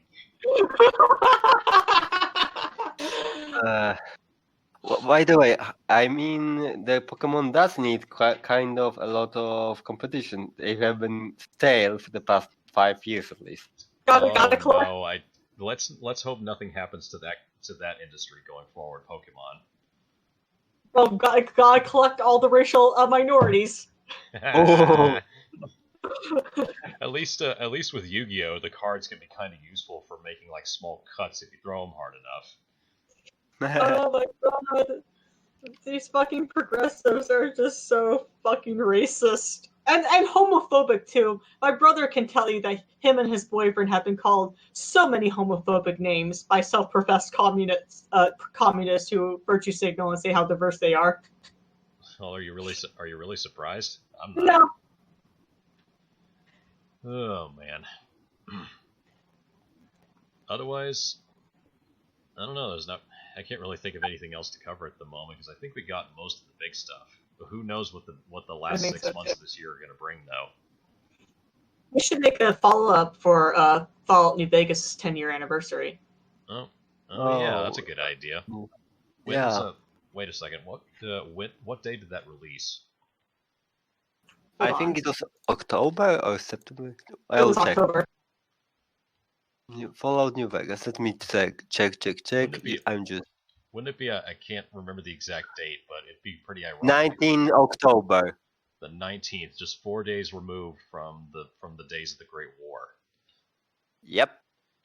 Just enough for the house to deliver its platinum chip. Oh, speaking of such, did you guys see the post going around Twitter that this year House was born? Yes. I think it was June 25th. In fact, he was born on that date. Yeah, so we've passed by about almost 1 week the date that Robert Edwin House was born. It just goes downhill from here. Oh, speaking of such, his initials, REF, Robert Edwin House, Robert E. Howard. Did you ever notice that? Yep. I wonder if that was intentional or not. I think it was, because he was supposed to be like a Howard Hughes like type character. Yeah, and Robert E. Howard himself carried himself as that kind of person too. Yep.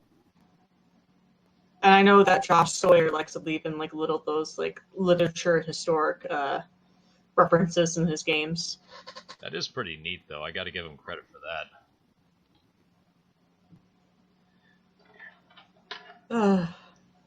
Otherwise, I guess I may as well go back to Hitman once we're done. Once we're done with this podcast, I'm trying to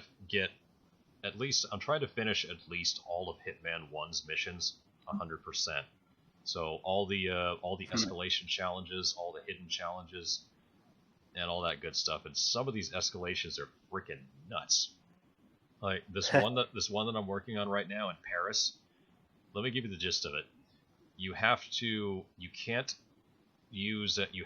kill 3 targets while in Agent 47's signature suit, and you have to carry a weapon with you up 3 different floors of the Paris mansion while wearing his not while wearing his suit, because you can change his disguise, but on the 3rd level, super enforcers are brought in and they can see through your disguise very easily. So if you skip up a couple of floors to leave the axe upstairs and then run back downstairs and put your suit on, they'll actually see through you if you're trying to use any other disguise besides your suit. So it makes it much harder. Plus, the one thing you can't do is you can't use any agility moves. So no climbing, no mantling, no jumping, nothing. You have to just straight run, no taking shortcuts. And the axe that you're carrying around, it's considered a lethal weapon. And if anybody sees you wearing that in a suit that's not like a cicada outfit or security guard outfit, they'll bust you almost immediately if they see you holding it. So I got one person on the top floor that I got to kill, one on the middle floor who I got to get to him before he leaves his room, because otherwise he goes to the auction room and he never comes out of it, and then one on the ground floor. And all three of these targets you have to kill with the battle axe and then get out to finish the escalation, and it's hard. I would like to brag a bit because you have got the hardest achievement. I have got the hardest achievement in the Hollow Knight. Well, Oh. one of the hardest. Only 0.7% of people have got that. Yeah, let me tell you, it's a torture. Because in the Hollow Knight there are 5 endings technically, yes? But in order to get the last 2, the rarest one, you have to ascend the Pantheon of Hollowness. It's basically a boss rush of every single boss in the game, one by one. If you lose at any of them, you have to start all over again with the final hardest boss at the end. Holy crap. Yes, it sounds crazy. as bad as... Yes. Like I've done Dark once Souls. and I'm not doing it again. It's horrible. Honestly, one of my favorite achievements that I've gotten lately is on the it's the Milton Fitzpatrick bank level in Hitman 2. I finally managed to do that mission, suit only, and sniper assassin in one run, and then got out with the rack. Here's awesome. here's how the mission goes. The Milton Fitzpatrick bank that you go into in Hitman 2. There's two objectives that you have. One is to kill the bank's director, Athena Savalas, and she's always on the top floor, on the 3rd floor. She never comes down from there. And then you also have to, either by finding 3 data drives that she carries, as well as 2 other people carry, in this case, Fabian Mann and Matiro Perez, they all carry a specific data drive, and you have to get one from all 3 of them, essentially by knocking them out and taking them, or you have to break into the bank vault on the bottom level and walk out with a data rack that is considered an illegal item. If anybody sees you carrying that thing, they immediately get suspicious and start calling security on you. So you have to get out either with that rack in tow, which is the easiest option, or find those 3 people and either knock them out or kill them and take their hard drives to get out. But to get through the bank with suit only, that was friggin' difficult. And what's more, because I'm carrying a sniper rifle because I'm carrying a precision rifle with me, that's also considered an illegal item. And no matter what disguise you wear, it's considered illegal and suspicious. So if anybody sees you with that thing, they'll immediately get nervous and start calling the cops on you. So you have to hide it in a briefcase, get it up to the 3rd floor, clear out the Athena Savalas' office, and then pop her once, and then get back out after you've taken her down, and then get the data rack and get out. It's a long, long process, but man, it was satisfying, fun. Well, it sounds amazing. I don't think I would have the patience. I don't have the patience for this Dishonored where I go for the don't kill run. It's one of the harder challenges, but honestly, the one that I find the absolute hardest is not places like Colombia or Mumbai. The hardest one is actually in Colorado, the 5th mission in Hitman 1. But there is a bit of an easy shortcut with it, because 3 of your targets all come into the main house of the game.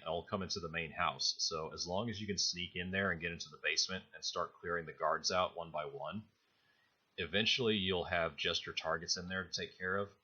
And then comes the 4th one, who's in the garage area. Getting to her, a little bit more difficult, because you actually have to cross territory that is hostile 100% of the way, then get to where she is.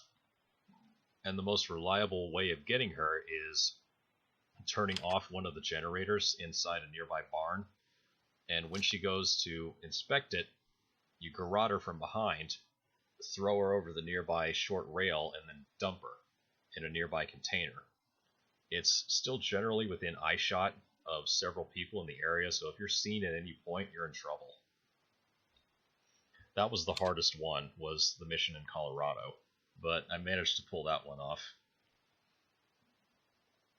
Congrats, I guess.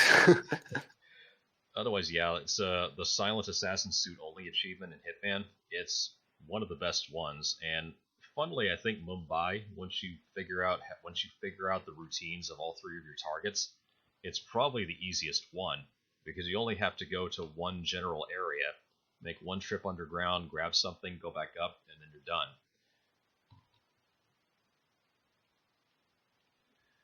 Well, I'm trying to see any interesting... Oh, I have got one achievement from Witcher 3 that, well, is kind of awesome. Because it's also epic one. Sorry about that. My parents came back from my stepdad's getting assessed for cancer surgery. Yikes. Oh, ouch. Well, get what's left out of them. Oh, what's left? Okay, so it's already been mostly treated? It's mostly treated.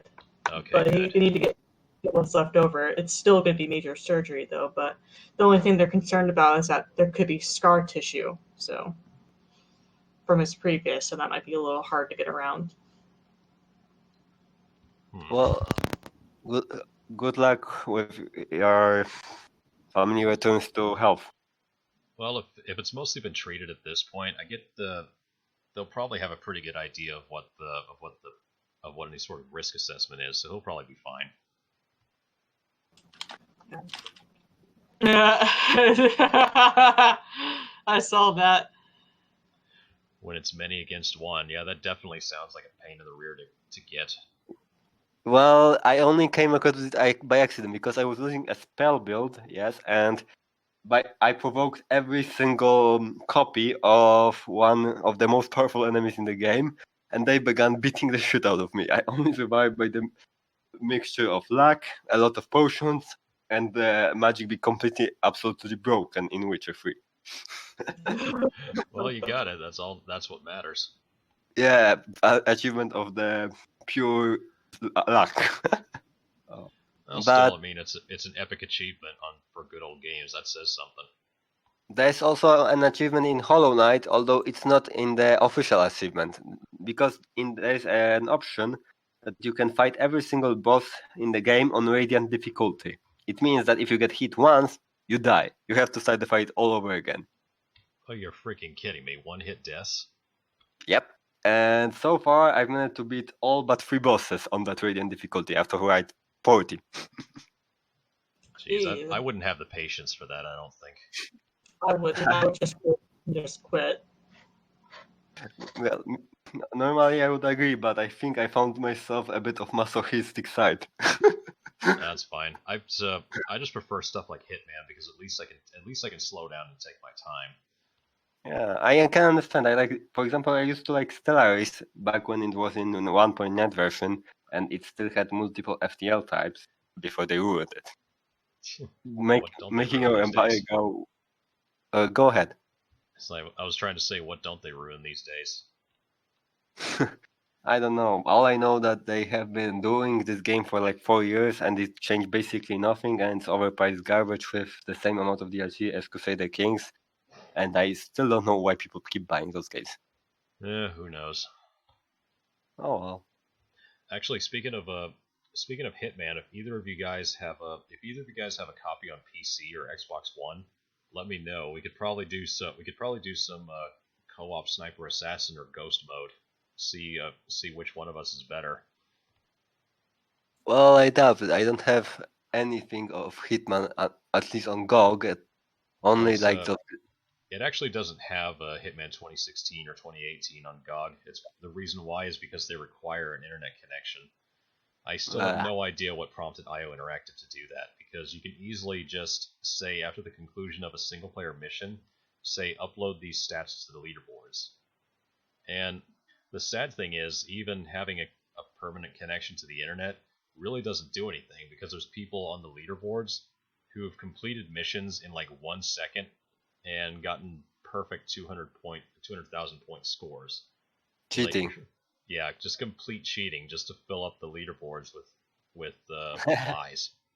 Oh, So, it reminds me of another game I played called wait, moment please. Distance. Yes, it's where you basically raise a futuristic space car. Futuristic car that can turn into a plane and try to survive on a deathly row of obstacles and such. that sounds pretty neat. Yeah, it's pretty good. I'll think I'll give it a link or at least something. Well, All right. Copy. But yeah, the one thing I'm happy of with the Hitman series is that at least IO Interactive has started to catch on that people don't like switching discs and jumping between engines. So they're just simplifying the procedure for each new entry and saying, well, if you want to play the previous missions and you own a copy of the previous game in full, well, here you go. You can transfer the missions over free of charge, and they'll function on the new engine with the new mechanics. It's actually pretty awesome. Although it does change many aspects of how the game works every time you switch a game. Like the training mission, for example, it used to be a huge flat area with no bushes or shrubbery or anything like that. But because enemies now have better vision at distant objects, you have to use that to hide. And even more so, their field of view is not straight ahead. It's actually a cone that goes up and down. So if you're like one level above them, trying to scale a building, they'll see you from a distance. And if you don't move fast enough, they'll eventually spot you and start shooting you. No, yeah, that sounds horrible. I think I Yeah. prefer the Dishonored one. You just use constantly the dark vision, which was completely broken, see the cones, and knock everyone unconscious. Honestly, Dishonored is a bit of a worse version of Hitman, because it's easy as balls. Well, here's the thing. When it comes to Hitman, the only thing that determines line of sight is whether or not someone can see you. In Dishonored, you're given the false impression, because of how dark everything is, that if you're hiding in a dark place, you're hidden. But the game engine doesn't function like Thief. If you're in a dark area, you can still be seen. And usually the enemy's vision cones, they go out in a literal cone. So if they see you out of the corner of their eye, they'll start turning their head. And eventually, if they see you in full, they'll start charging you, even if you're in a pitch black area. So Yeah, Dishonored is a thief-like game that makes you think it relies on light, when in fact it doesn't. It functions a lot like Hitman. And having first-person only cameras in a game like that is a disadvantage, because you need to see where everything is. Well, I definitely can't play anything but Dishonored 1, because the Dishonored 2 barely runs on my PC, and Doom 2016 even less so. Doom 2016, personally, like I've said on a couple podcasts, I just don't like it. It's too much of a product of the 2010 decades as opposed to the 1990s. I love the good old 90s. Yeah. And yeah. here's another thing. When it comes to women and people are actually rebelling. When it comes to old games like Doom, as a matter of fact, there's something interesting I find about it. All the source ports that people have made for the game, they've squeezed so much out of that little engine that's over 25 years old, and yet you look at companies like Bethesda who keep using modern stuff that just breaks left and right every time they try and work with it. It's like, look at the Doom modding scene, and you'll see people with plenty of talent who could help you.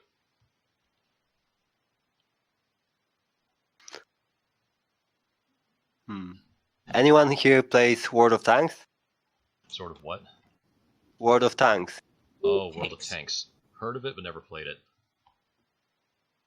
You Ranger? I haven't played it yet. Maybe I should. It's sale. Well, I did play it. I still do, but much less than I used to. It's a fun little game with tanks. Wish there were more games with tanks, or werewolves, or vampires that don't suck. Yeah. Werewolves and speaking of- vampires suck. I hate mean, it. I blame Twilight for this whole Oh, thing. definitely. Vampires need to be evil again, but I don't think this new Vampire the Masquerade. Oh yeah, I have plenty of vampire books where the vampires are just so wonderfully evil, and the werewolves, you know, they were bloodthirsty monsters, but at the same time, when they were human, they were struggling between man and beast, and it made for such great conflict. Now we don't have any of that shit anymore. We just have stupid love triangle. We just have stupid love triangle shit. Well, thankfully, I haven't dipped my toes into that yet. At best, the character that I have, who's a lycanthrope, the only thing he's really got to worry about is potentially getting himself spotted by the police and getting chased or shot at. That's the biggest worry he's got. The struggles between civilization and man and beast. I mean, that's interesting stuff. Mm-hmm. Not this love triangle bullshit. And by the way, that really isn't much of a choice. I mean, you're looking at a difference between a corpse and an animal. I mean, is that really appealing? It's not to me. I thought one was the corpse. Yeah, she acts like it, sure. It's basically the love story of a zombie, a vampire, and a werewolf. That's kind of what it feels like, yeah. Let's see here. That reminds me. What about Vampire the Masquerade Bloodlines 2? We haven't heard much about that lately. Oh, it's gonna suck. Like V said, it's gonna suck hard. They're using 5th edition Vampire the Masquerade. That should tell you everything. Is that bad? Yeah, 5th edition Vampire the Masquerade is wretched. Hold on, user by the name of Ariel as a Phoenix put up some stuff on how bad 5th edition is. Let's see if I can find it. Okay. Please do, because I'm curious. I wasn't that interested in this game at all, but I thought, well, a good vampire game wouldn't be bad in today's world. But considering that they are supposedly using bad rule set, I'm not getting my hopes up. Well, here's the thing. When you're talking about Vampire the Masquerade and the World of Darkness as a whole, the old Vampire the Masquerade, you can look at the different clans and the way they functioned as picking different classes, per se, in a fantasy RPG. That was the major thing with them back in the day. Like, the Tremere, for example, are the obvious mages. They have access to blood magic, which no other kindred has access to. If you choose the Toreador, they're a little bit more attached to their humanity, so any sort of event that raises or lowers humanity affects them twice as much. It's not really drastic, but it's really good for a role player or somebody who likes to be a virtuous character. And then you have my personal favorite, the Ventru, who essentially, if I remember correctly, they were the ones who kicked off the Council of Thorns and formed the Camarilla, which oversees the Masquerade, the rules that vampires really should follow to keep themselves from being exposed. And from there, you had the split off between the Camarilla and the Sabbat and the other clans who really didn't care much for the rules. So it's a difference between order and anarchy. That was the major difference between them. Oh yeah, and this Rudy character too. What's Rudy? This dude. He's on the very last picture. Also, the fascism in play part that they added in. Essentially, they just straight up said, if you're, and I'm quoting here, if you're a neo-Nazi, alt-righter, or whatever you're calling yourself nowadays, we urge you to put this book down and call someone who you trust to talk about where you went so wrong with your life. Essentially, if you so much as lean right in any way, they don't want you to play the game, and they outright state as much. Oh. Yeah, that's basically just putting double middle fingers in your potential audience's face, and only the ones who don't see the offense that you're committing by making a gesture like that are the people they want. I mean, fuck. Okay, that's That's just sad, honestly, because I really don't like the idea. Oh, here's our political belief. If you don't like them, fuck off. Don't play our game. Yeah. They're from it's in Sweden, so what do you expect? Yeah. Stockholm, Sweden. Yeah. And here's the really funny part that if I remember correctly, the only real reason that White Wolf has really taken a turn this sharp in the last few years is because what was it? They were trying to quote unquote raise awareness for the treatment of homosexuals in Chechnya, and in doing so, what they did is they portrayed one of the political figures of that country, a person who is very much alive, mind you, as a literal monster. And they got immediate flack for that. The minute this guy heard what was going on, I believe he threatened to sue the company and everybody who was even remotely involved in writing this, because he considered it an attack on his person, and he was very much right. So Paradox, I believe, took that as an opportunity to flush anybody out of White Wolf who would disagree with them, or basically, I guess, try to keep this up, because they were risking financial damage and also public reputation damage if this kept up. And then you also had a furry who was running a gaming blog who always the fur fags. Yeah, unfortunately. He was drawing attention to how they were not doing enough to distance themselves from anybody who was on the right, specifically the far right, they like to say, which is anybody to the left of a centrist. More like anybody that's to the right of Lenin, basically. Pretty much, yeah. So this fringe lunatic blames Paradox and White Wolf for not doing more to keep these players out of the game, and I believe White Wolf just sent a cease and desist letter to this guy, basically telling him either shut up or we'll sue you. And I guess they took his advice after the fact, because that explains why you see that fascism in play stuff in the 5th edition of Vampire the Masquerade. And the funny thing is, there's a little something that, because of all these people knocking down statues all over the US right now, we ought to remind White Wolf that in the 1st edition of Vampire the Masquerade, the Bruja clan, who you can also play in Bloodlines, was the clan that tended to convert people who were considered neo-Nazis. They actually had quite a few of them among their kindred. Not anymore! Not anymore. And you think even the Gangrels did too. So they were actually willing to take some of the worst people from all walks of life and embrace them to bring them into their clan. That's why Bruja has the reputation it does. Oh, but there's no such thing anymore, okay? We need to understand the postmodernist concept of good and evil, and that there's no such thing as good and evil. You can't have darkness if you don't have light. That's the thing. You gotta have contrast. There is no contrast. Everything has to be a shades of gray.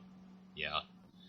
I'm so tired of this. I miss good old black and white storytelling, where there was a clear contrast between good and evil. And also, Vampire the Masquerade back in the old days, this is the part that I really like about the game. If you look at the themes of it, and look at all the people who have been turned and had their stories told, it gives you the impression that you really should hold on to as much of your humanity as you can. I mean, granted, yes, you are a monster. You have to feed on blood, and you've got no choice. If you don't do it, you're going to go hungry and frenzy. So it's either take the L, do what you need to do to survive, but try and be as human as you possibly can, with whatever respect you can muster for what kind of monster you are. That's the major story of Vampire. That was the central theme. And even Werewolf had a similar theme, where it was, yes, you are cursed in several ways by being not only a creature of the night, but also partially a being of spirit and flesh. But you do have a duty, so you may not like every single part of what you are, but just go with it. At least just go with it and work with what you got. Yeah, they deal with the cards you've been dealt with, but unfortunately we have a bunch of adult man children who are basically Christian, who are like, no, we want new cards. We want We want to be dealt a new hand. Give us one that accepts and puts us at a good position. The more I listen to this, this just bullshit, pure bullshit. I'm sorry, I can't call it anything. The more I want to just straight up be done with gaming because it's not worth it. Fine, it's not anymore. I'm so tired of it. It's even infected the knitting community. The fucking knitting community. Where I'm basically told, oh, you're right wing, you're not allowed in the knitting community anymore. I'm like, what the fuck? These people are crazy. They're insane. Oh, actually, that one quick thing there I just noticed. That picture in red where it says, "Is it okay to feed Vaiate to a baby?" Essentially what that means is feeding vampire blood to a child, essentially turning them into a ghoul when they're less than 5 years old. That's pretty dark. Granted, I mean, that's what... I don't even think White Wolf would have something like that unless you had a very specific splat book back in the day for the like really demented stuff, because that's pretty sick right there. You not only turn them into... though, because the left basically wants to mutilate children's genitals and have child drag queens, so I guess that's okay. Yeah, it's kind of hypocritical right there, because you can see you're essentially turning a child into a ghoul, and in Vampire the Masquerade Bloodlines, if you don't feed on blood regularly, it does cause excessive aging if you stop taking it, but it also makes the taker very addictive and very addicted to it, and it basically makes them like a slave to whoever they receive that blood from. So the old White Wolf isn't completely dead, but compared to everything else they got in there, it's pretty sick. Yeah, but then again, these are a bunch of people that are for and celebrate mutilating children's genitals and having child drag queens, so what do you expect? Yeah, good point. Actually, that does help put it in context. Now that you mention that, you could easily look at Vaiate as being a substitute for like mood altering drugs like Ritalin and things like that. Pretty much. That gives me a bad feel. Good job, White Wolf. Truly impressive. Well, they're nothing but a corpse these days anyway. Pretty much all that World of Darkness is going to be used for is just is basically keeping some of the old editions alive, I suppose. Same with the Wizards of the Coast too. Not until they try to get rid of it because it's problematic. Honestly, if the IP ever goes up for sale, I don't think it ever would, but maybe enough people could buy it and collectively share and collectively license out the IP. We'll see, though. I would basically tell these people, listen, stop listening to freaks on Twitter. Just make what fans want, and they will give you their money. Because these fucking freaks on Twitter with the mental illness and sexual preferences in their bios, they're not fans. They never have been fans. They don't even play these games. They're just looking for something to get outrage over and to have something changed in order to have it fit their political ideology. That's it. Yeah, pretty much. And yet they just don't realize the lesson. People keep telling it over and over again. It's like, how many times do we have to tell you this, old man? I know. It's like, my God. It's like if these people really did go out and see or play all this stuff, then Ghostbusters 2016 would have been a fucking multi-billion-dollar movie. Easily, yeah, but oh well. The reason why Captain Marvel was successful was because Disney did something sneaky and buy tickets. Yeah, I saw that. That's the only reason why. That's the only reason why it made as much money as they claim it did. That's the only explanation why. And Disney can't do that anymore because right now they're in the red. Oh well, you guys blew billions of dollars acquiring Star Wars, and now you're basically taking it from several directions at once. I hope you got some plans in place. In the eternal words of the Joker, you get what you fucking deserve. Yep. We need it. He came along at the perfect time. Which, Oh, by the way, I need to see that movie at some point. It's sad. My stepdad has seen it. He says it's sad. He says that they basically pushed Joker to do what he did. Society did. Yeah, I mean, Which reminds me of this quote. You don't have to look very far in essentially what you don't have to look very early in the movie to see that's the point. Everything is pretty much against him from the word go. And it's funny too because these journalists and these Twitter twats hated the movie because it put up a mirror to them because they are the ones who create people like Arthur Fleck. Mm-hmm. It reminds me of this saying of Batman is the hero society needs because the Joker is the villain society deserves because we created him. Yep. Well, he actually turned out to be just the right kind of person we needed right now. I guess that's why his memes are taking off. Oh, they're perfect. That's life.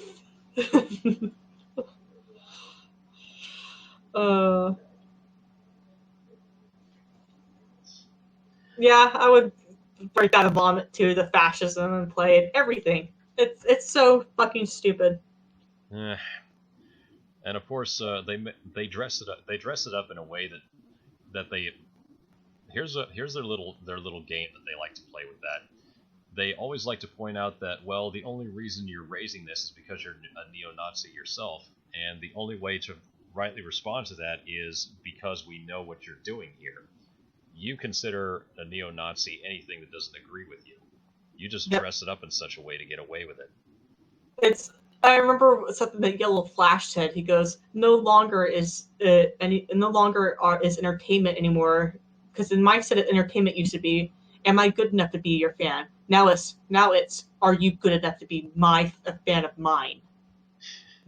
Yeah, that sums it up. Fuck you, prick. Oh, speaking of which, did you hear about what Vegeta's voice actor recently did? Oh yeah.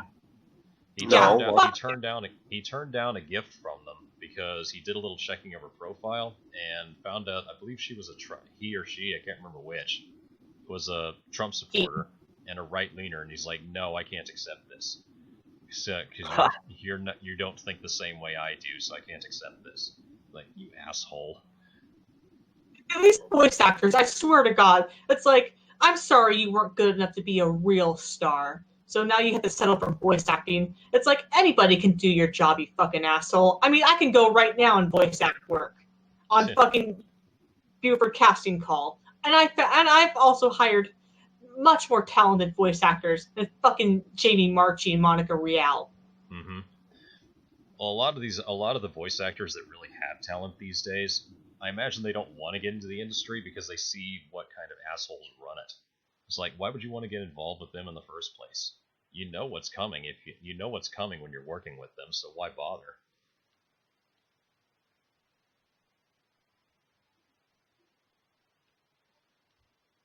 And it blipped out again. Yeah, by the way, I think I'll be going to bed sooner rather than later. Oh yeah, we are keeping you up way late, aren't we? Not that much. I tend to fall asleep around 2 p.m. anyway. No, 2 a.m. I'm sorry. Okay. Actually, in that case, I think we better go ahead and call it for the night. We'll wait for Ranger to jump back on. I don't know what it is with her internet today, aside from what she said about the downloading. Yep, I thought so. Can you hear me now? Yeah, though your internet's really acting weird in this last hour, I noticed. I know. I think because it's been a little stormy out here today. Oh yeah, that would knock out the connection pretty easy, wouldn't it? Okay, so do you guys want to go ahead and call it? We'll wrap it up. Yeah. Well, if you are wrapping up, can we talk about Hollow Knight Silk Song? So I can get you interested in it? On, what was it again? Say it again. Hollow Knight Silk Song. Oh, Hollow Knight Silk Song? Sure. Yeah. Sure, go ahead, man. Well, I'm pretty sure none of you played the Hollow Knight, the original one, though I recommend it really. As the main game is very fun, the bosses are not spread out in a boss rush, and each of them is kind of different. Some are straight out amazing as you learn them, and the story, the characters. There's more depth in this game than many AAA and others, and the character doesn't even speak a single word in the entire game. Main character. Oh, so we have no lines like they get sandwiched in the game? What? Yeah, that was in The Last of Us 2. Where some guy who was big Ellie apologized and made her steak sandwiches, and she like acts like an absolute ass. And the guy, one of her companions, asked her, "What are those?" And she says, "Bigot sandwiches." It's like, fuck you, cunt. I hope you deserve to have your fingers bitten off. And as if we needed more evidence that The Last of Us 2 is just a waste of everybody's time. Well, I mean, just look at the Metacritic score and look at the user score. And that's the funny thing. That's the funny thing. Even though reviews are coming in faster and faster, Metacritic is actually blocking people from putting in low scoring reviews and starting to erase some of the low scoring reviews, but not the ones that are obviously botted for higher ratings. So that should tell you everything. That's pathetic. Oh, I'm not surprised they're doing it. I mean, think about it. I mean, Metacritic it's basically running interference for companies that ask for it or that they have sympathies for. That's all they're doing. Like Sony. But however, I think more people are going to trust PewDiePie and Angry Joe. I mean, I think PewDiePie gave the game a 6, saying that he didn't hate it, but he didn't like it either, and there's a lot of stuff he didn't like, and that he didn't really have a lot of fun playing it. And Angry Joe has also voiced his disgust with the game too. And I think more people are going to trust those two than they are with fucking 10 out of 10. Perfect. This is a masterpiece. Good job, Naughty Dog. Yeah, but then again, actually speaking of Angry Joe, I'm actually quite pleased to hear that he didn't buckle completely when that lady tried to slam him with a Me Too accusation. He fought back. That was good for him. Good. I'm glad he did. I'm not a fan of Angry Joe, but I was like applauding him, going, "Good on you, Joe. You had to do that for everyone out there." Straight. Yeah.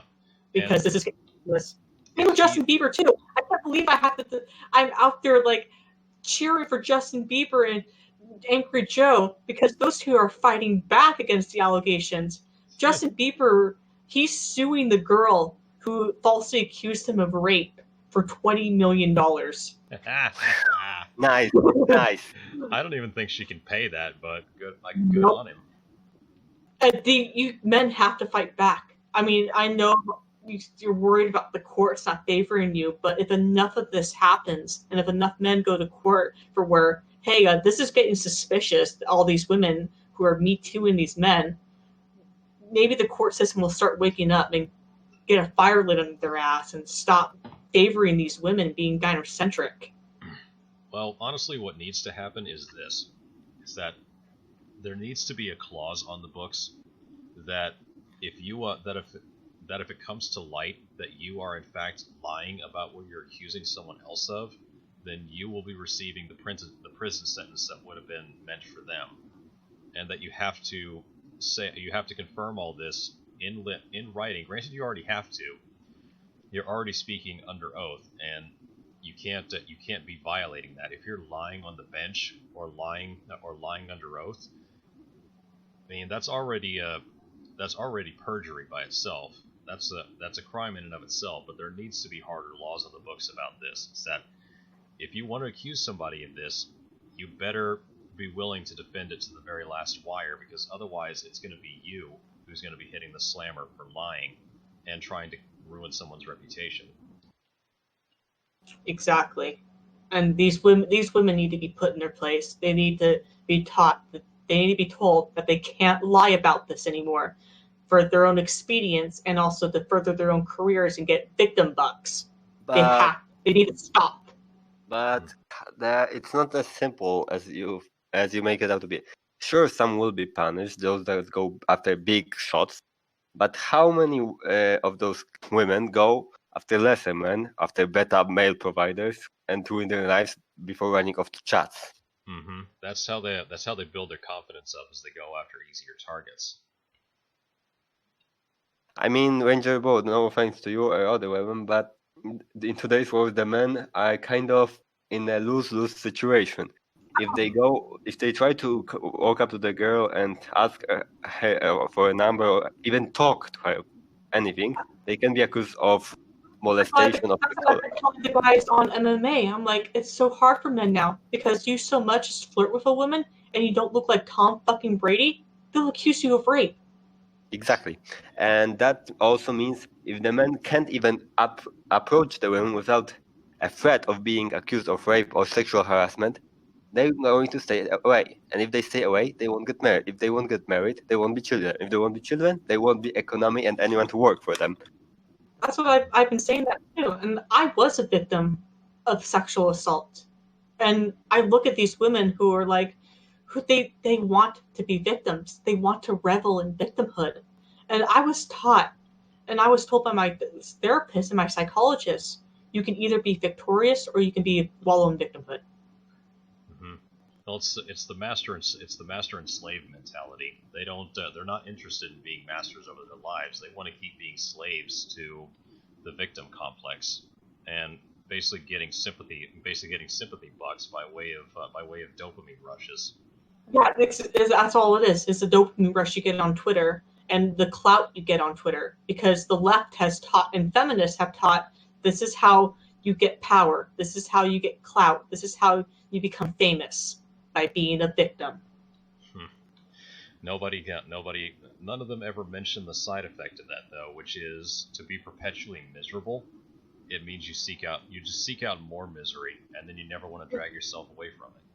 Exactly. I mean, look at fucking Zoe Quinn and Anita Sarkeesian. Like, my God, those women are just like a misery vacuum.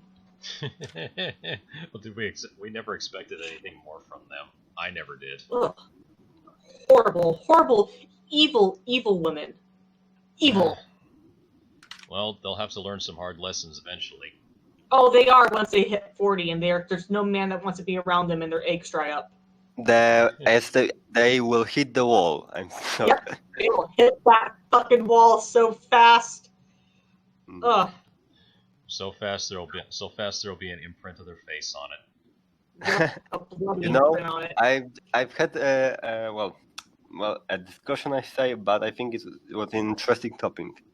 You know how the women are portrayed in, let's say, old comic books. I'm talking like 90s, 80s, 70s, 60s. No, where the women were actually worth giving a damn about. Let me put it this way. But the portrayal, the males who written those women, I think they kind of idealized women in general, because the qualities they exhibited seem to be either forgotten or completely neglected by today's women. Yeah, it is. It's now just penis envy. That's all it is. Seems like that's the only qualities they have is penis envy. That's just sad. Maybe that's why I get so many ads. Please increase your penis size on Google. Oh well, I mean, if that's all that matters to him, there's not really much we can do. I don't think. It's Sigmund Freud. You can't reverse it. Sigmund Freud has pretty much said that modern day feminism, well, in his time, feminism was just the embodiment of penis envy and father issues. But Steve was fucking right on the money on that. Indeed, he was. Oh well, I mean, eventually we'll get some returns on investment for all this at some point, I'm sure. Hopefully, but until then, it will be a downward spiral, and I wouldn't be surprised if the current situation with the woman doesn't increase the advancement of the sex dolls by quite a big margin. I'm sorry, RangerBoo, but I had to. It's fine. I mean, actually, here's the. I love making jokes on women. I mean, the songs I love is Negative XP, Scott Pilgrim versus the World Ruined a Whole Generation of Women. I fucking laugh my ass off of that song because it's so true. I need to look that up. That sounds really fun. Oh my god. He basically just goes after like these modern day women and all the crying in the comments from them. You're just a fucking incel. And meanwhile, and they all look like all the women that you see. Yeah, he features.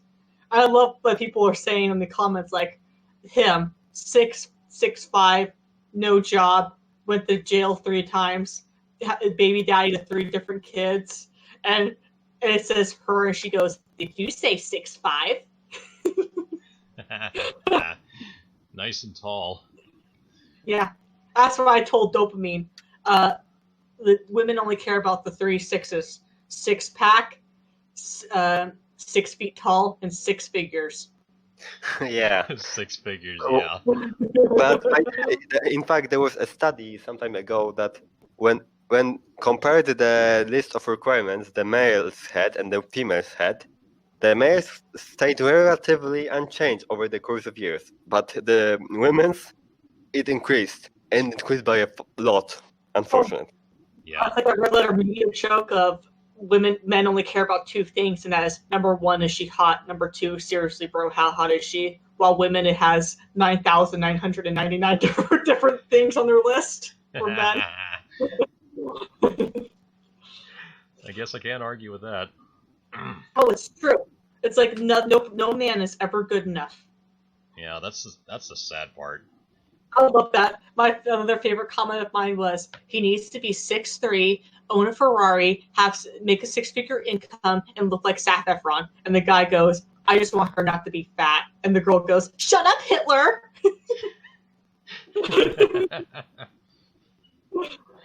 And I actually, Ediros, just as an additive to what you said, aside from the blow up dolls, I think that'll actually increase the market for pets, likely dogs. I mean, how could you not? Yeah. How could you not love an animal that just unquestionably loves you when you come home from a day of work? Oh, yeah. I would like to add something. There's something very important I would like to say. We should all invest into 3 things: wine, cats, and brandy, I believe. Yep. Because it's what the women will need after they hit the wall. I posted, like, Gundam posted on hypergamy in women, how women rape men. Yikes. Yeah. Yep. I just can't deal with it. I even used Twitter at one, not Twitter, Tinder at one point. And Tinder's the worst. Oh, I should show you this video. Oh my god. Well, I still have Tinder, but let me tell you, it's horrible. I don't think I expected to be this bad. I Because- never bothered using It's not Tinder your in fault, the man. first place. I know what I figured as much from the reputation of the site anyway. Well, I decided because my dad wouldn't shut up about it, unfortunately. And it goes like this: the male likes the female, the female likes the male. They get paired. The male tries to talk up to her, the female doesn't respond 9 times out of 10. It's not your yeah. fault. Here's I the did thing: see the that video I just posted. Let's just say if you look like a 10 out of 10 6-pack guy, but is a fucking child molester or a wife beater, or a They will neo-Nazi, go. yeah, they would still want you. Yeah, it's that chat. How did I that even sound? remember someone making a fake account with some hot stats photo, and the women would reply immediately, even if he ghosts them for like few weeks. And one guy put a profile where his profile picture is the opening speech to Mein Kampf.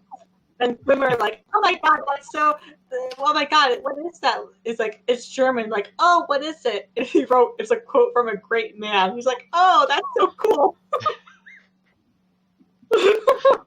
Oh, that's too funny.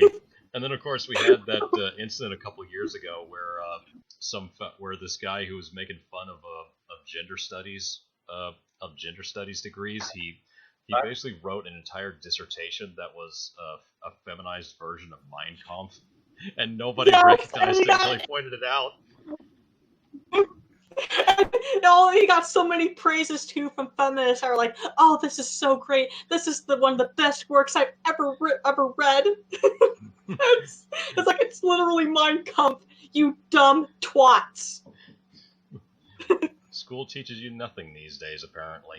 Oh no, that's why I didn't go to Yeah. college at all. I would have ended up like my cousin, got a gender studies degree, and she thought she was so much better than me, and how she was much more educated than me and my brothers, who were just a bunch of dumb hicks. Yeah. And now look at her. She lives in a trailer out back by her parents' They were a place. little bit excessively dressed for disease prevention, but that was about it. You guys hear me? Yeah, I was just, I noticed something pop up on my phone. I had to check it real quick. Okay. Yeah, her gender studies degree got her a trailer that she lives out behind her parents' place. Oh, man. And she thought she was so much better than me and my brothers. How typical. Because she got a college education and getting a useless degree. She probably could stand to learn something from Aaron Clary if she even knows who he is. But then again, I mean, why give life advice to someone who's willing to just make mistakes all the time? Oh, she does. Oh my god. By the way, I think I need to go because my sister just said that I'm too loud, and I guess it's time to go for me. Oh, sorry. All Have a right. nice day, everyone, and we'll see each other. Well, I hope someday in the future, preferably not in the next month. That's Nice. sooner. All right, so let's go ahead and wrap this up real quick while you're still here. We'll do it in Okay. the next few minutes. So we'll go ahead and wrap it up for this round of No Mutants Allowed. Not sure when we'll be back. Probably after Bethesda comes out with that new Brotherhood of Steel expansion for 76, because I'm looking for a little bit more tender for the fire, and I could probably use that. So for the No Mutants Allowed podcast, I'm Agent BJ09. I'm RangerBoo. You're supposed to jump in, man. Sorry. And he's Ediros. Yeah, I'm Ediros, and I thank you for your time, and I hope we see each other real soon.